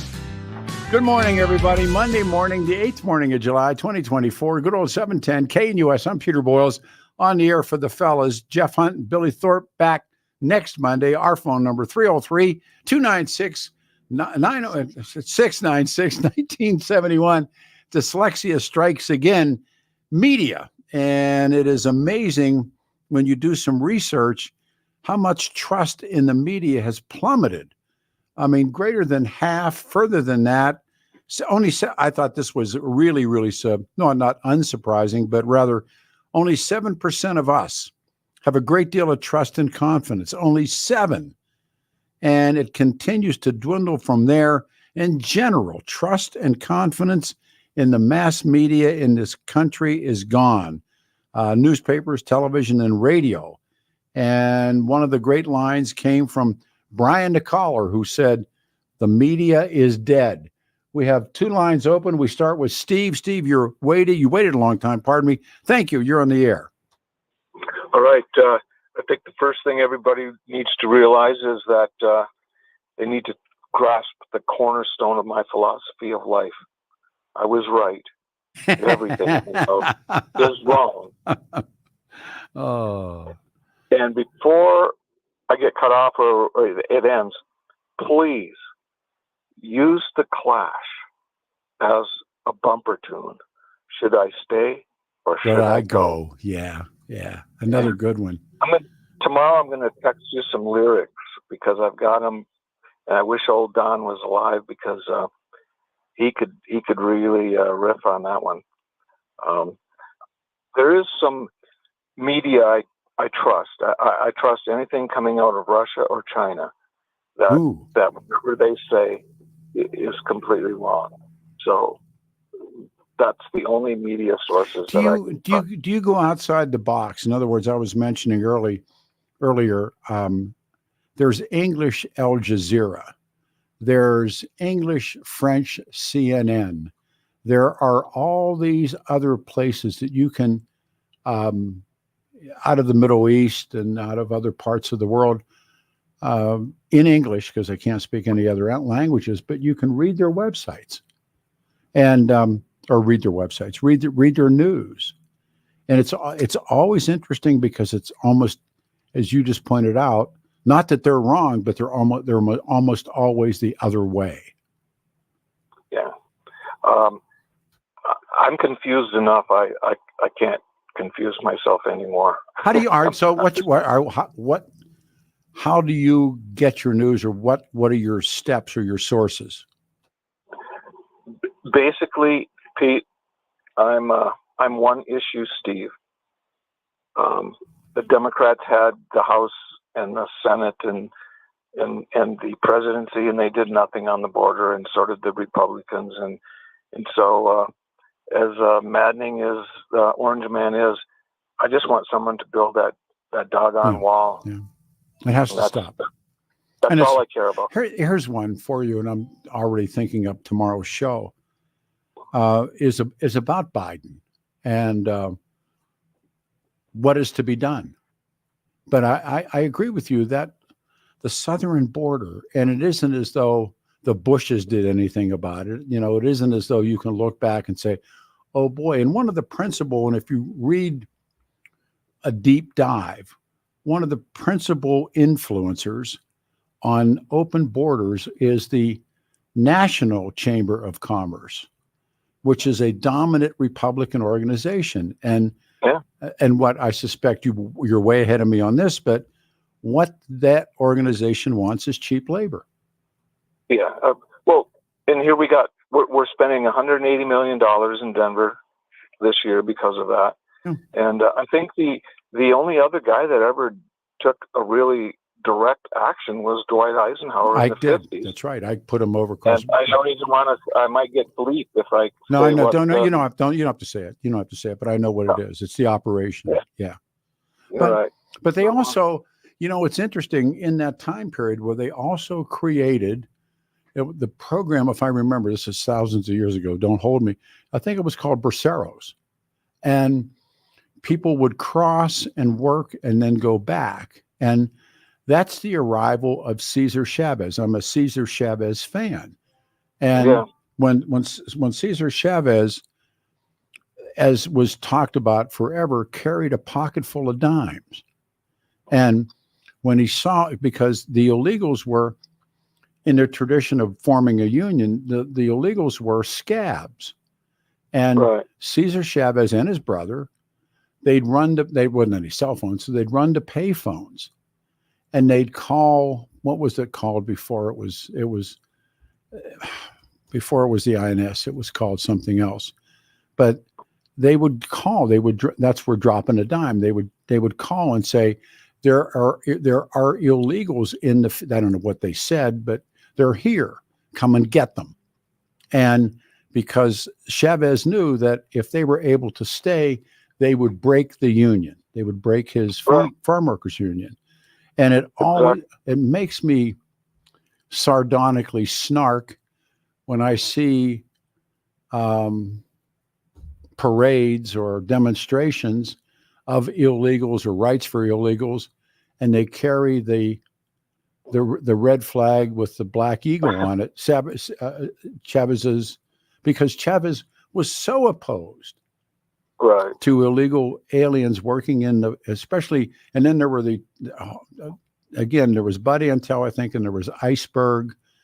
And I'm a huge Reagan fan, but Reagan made a mistake there. Reagan, they backed the big growers. The big growers, what did they want? They didn't want a union. They didn't want Chavez. They wanted the illegal people to come and do their work, and then they could just treat them like dirt when they were done. And I mean, and remain a big Cesar Chavez man. He's like he's like a John L. Lewis. He's like he's a union organizer. Right. The most horrible thing now with unions is our government unions. And FDR said, don't let them in. There were no such thing. Don't let them in. Of course they There's a topic you could run for a whole month with and educate all of the. Before I go, I got to tell you, I have a 34-year-old niece, and she's a college graduate. She has a college job, and she's a little irritated about her loans because she went to school a little later. Tough. And I was talking to her about the student loan forgiveness thing. Yeah. And she said, "Well, it's just a government program." No, listen. No, I called it. I gotta pull the pin. Love you, brother. Good call, man. All right, lines are open. 303-696-1971. It's one of those moments where everybody drops off and there's holes in the wall. 303-696-1971. Back after this. Want to take your favorite radio station wherever you go? Now there's an app for that. No matter where you are, stream your favorite shows. Tap the app to listen to podcasts, text message your favorite local hosts, call the show, get the latest headlines, and enter contests to win prizes. All in the palm of your hand. Available now for iOS and Android devices in the App Store or Google Play. And best of all, it's free. Download today.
Morning, everybody.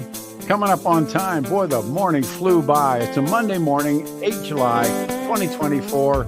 It's going to be hot. 84 will be the high, and then 90 Tuesday and Wednesday, 91 degrees. Kelly Michaels, thank you. And Adam, thank you. And Mark Crowley, thank you. And I'm YouTubing in a Fox News shirt. That's like so cool. And it goes back, and I never throw anything out, but this goes back to some weird biker fest with Lewis and Floorwax, and I got the shirt on this morning. I forgot the boys' YouTube. Usually when you see Jeff and he's got a cowboy hat on, he's got a tie. Billy still dresses like a slug. You know, he's still a man after my own heart. You dress like radio. So we're back tomorrow morning. We'll do it again at 6. This has been a remarkable morning. Jam lines and folks talking about the media. And the one question that I didn't hang out there long enough was, which media person do you mistrust the most and why? Boy, and a lot of email stuff came or text messaging came. The trust in the media, there's no question, it has plummeted further and further and further. In 1 year, the trust in the media fell from 46% to 39%. It's a period that, well, it was all kinds of different things are going on. We're under a minute, so I'm with you.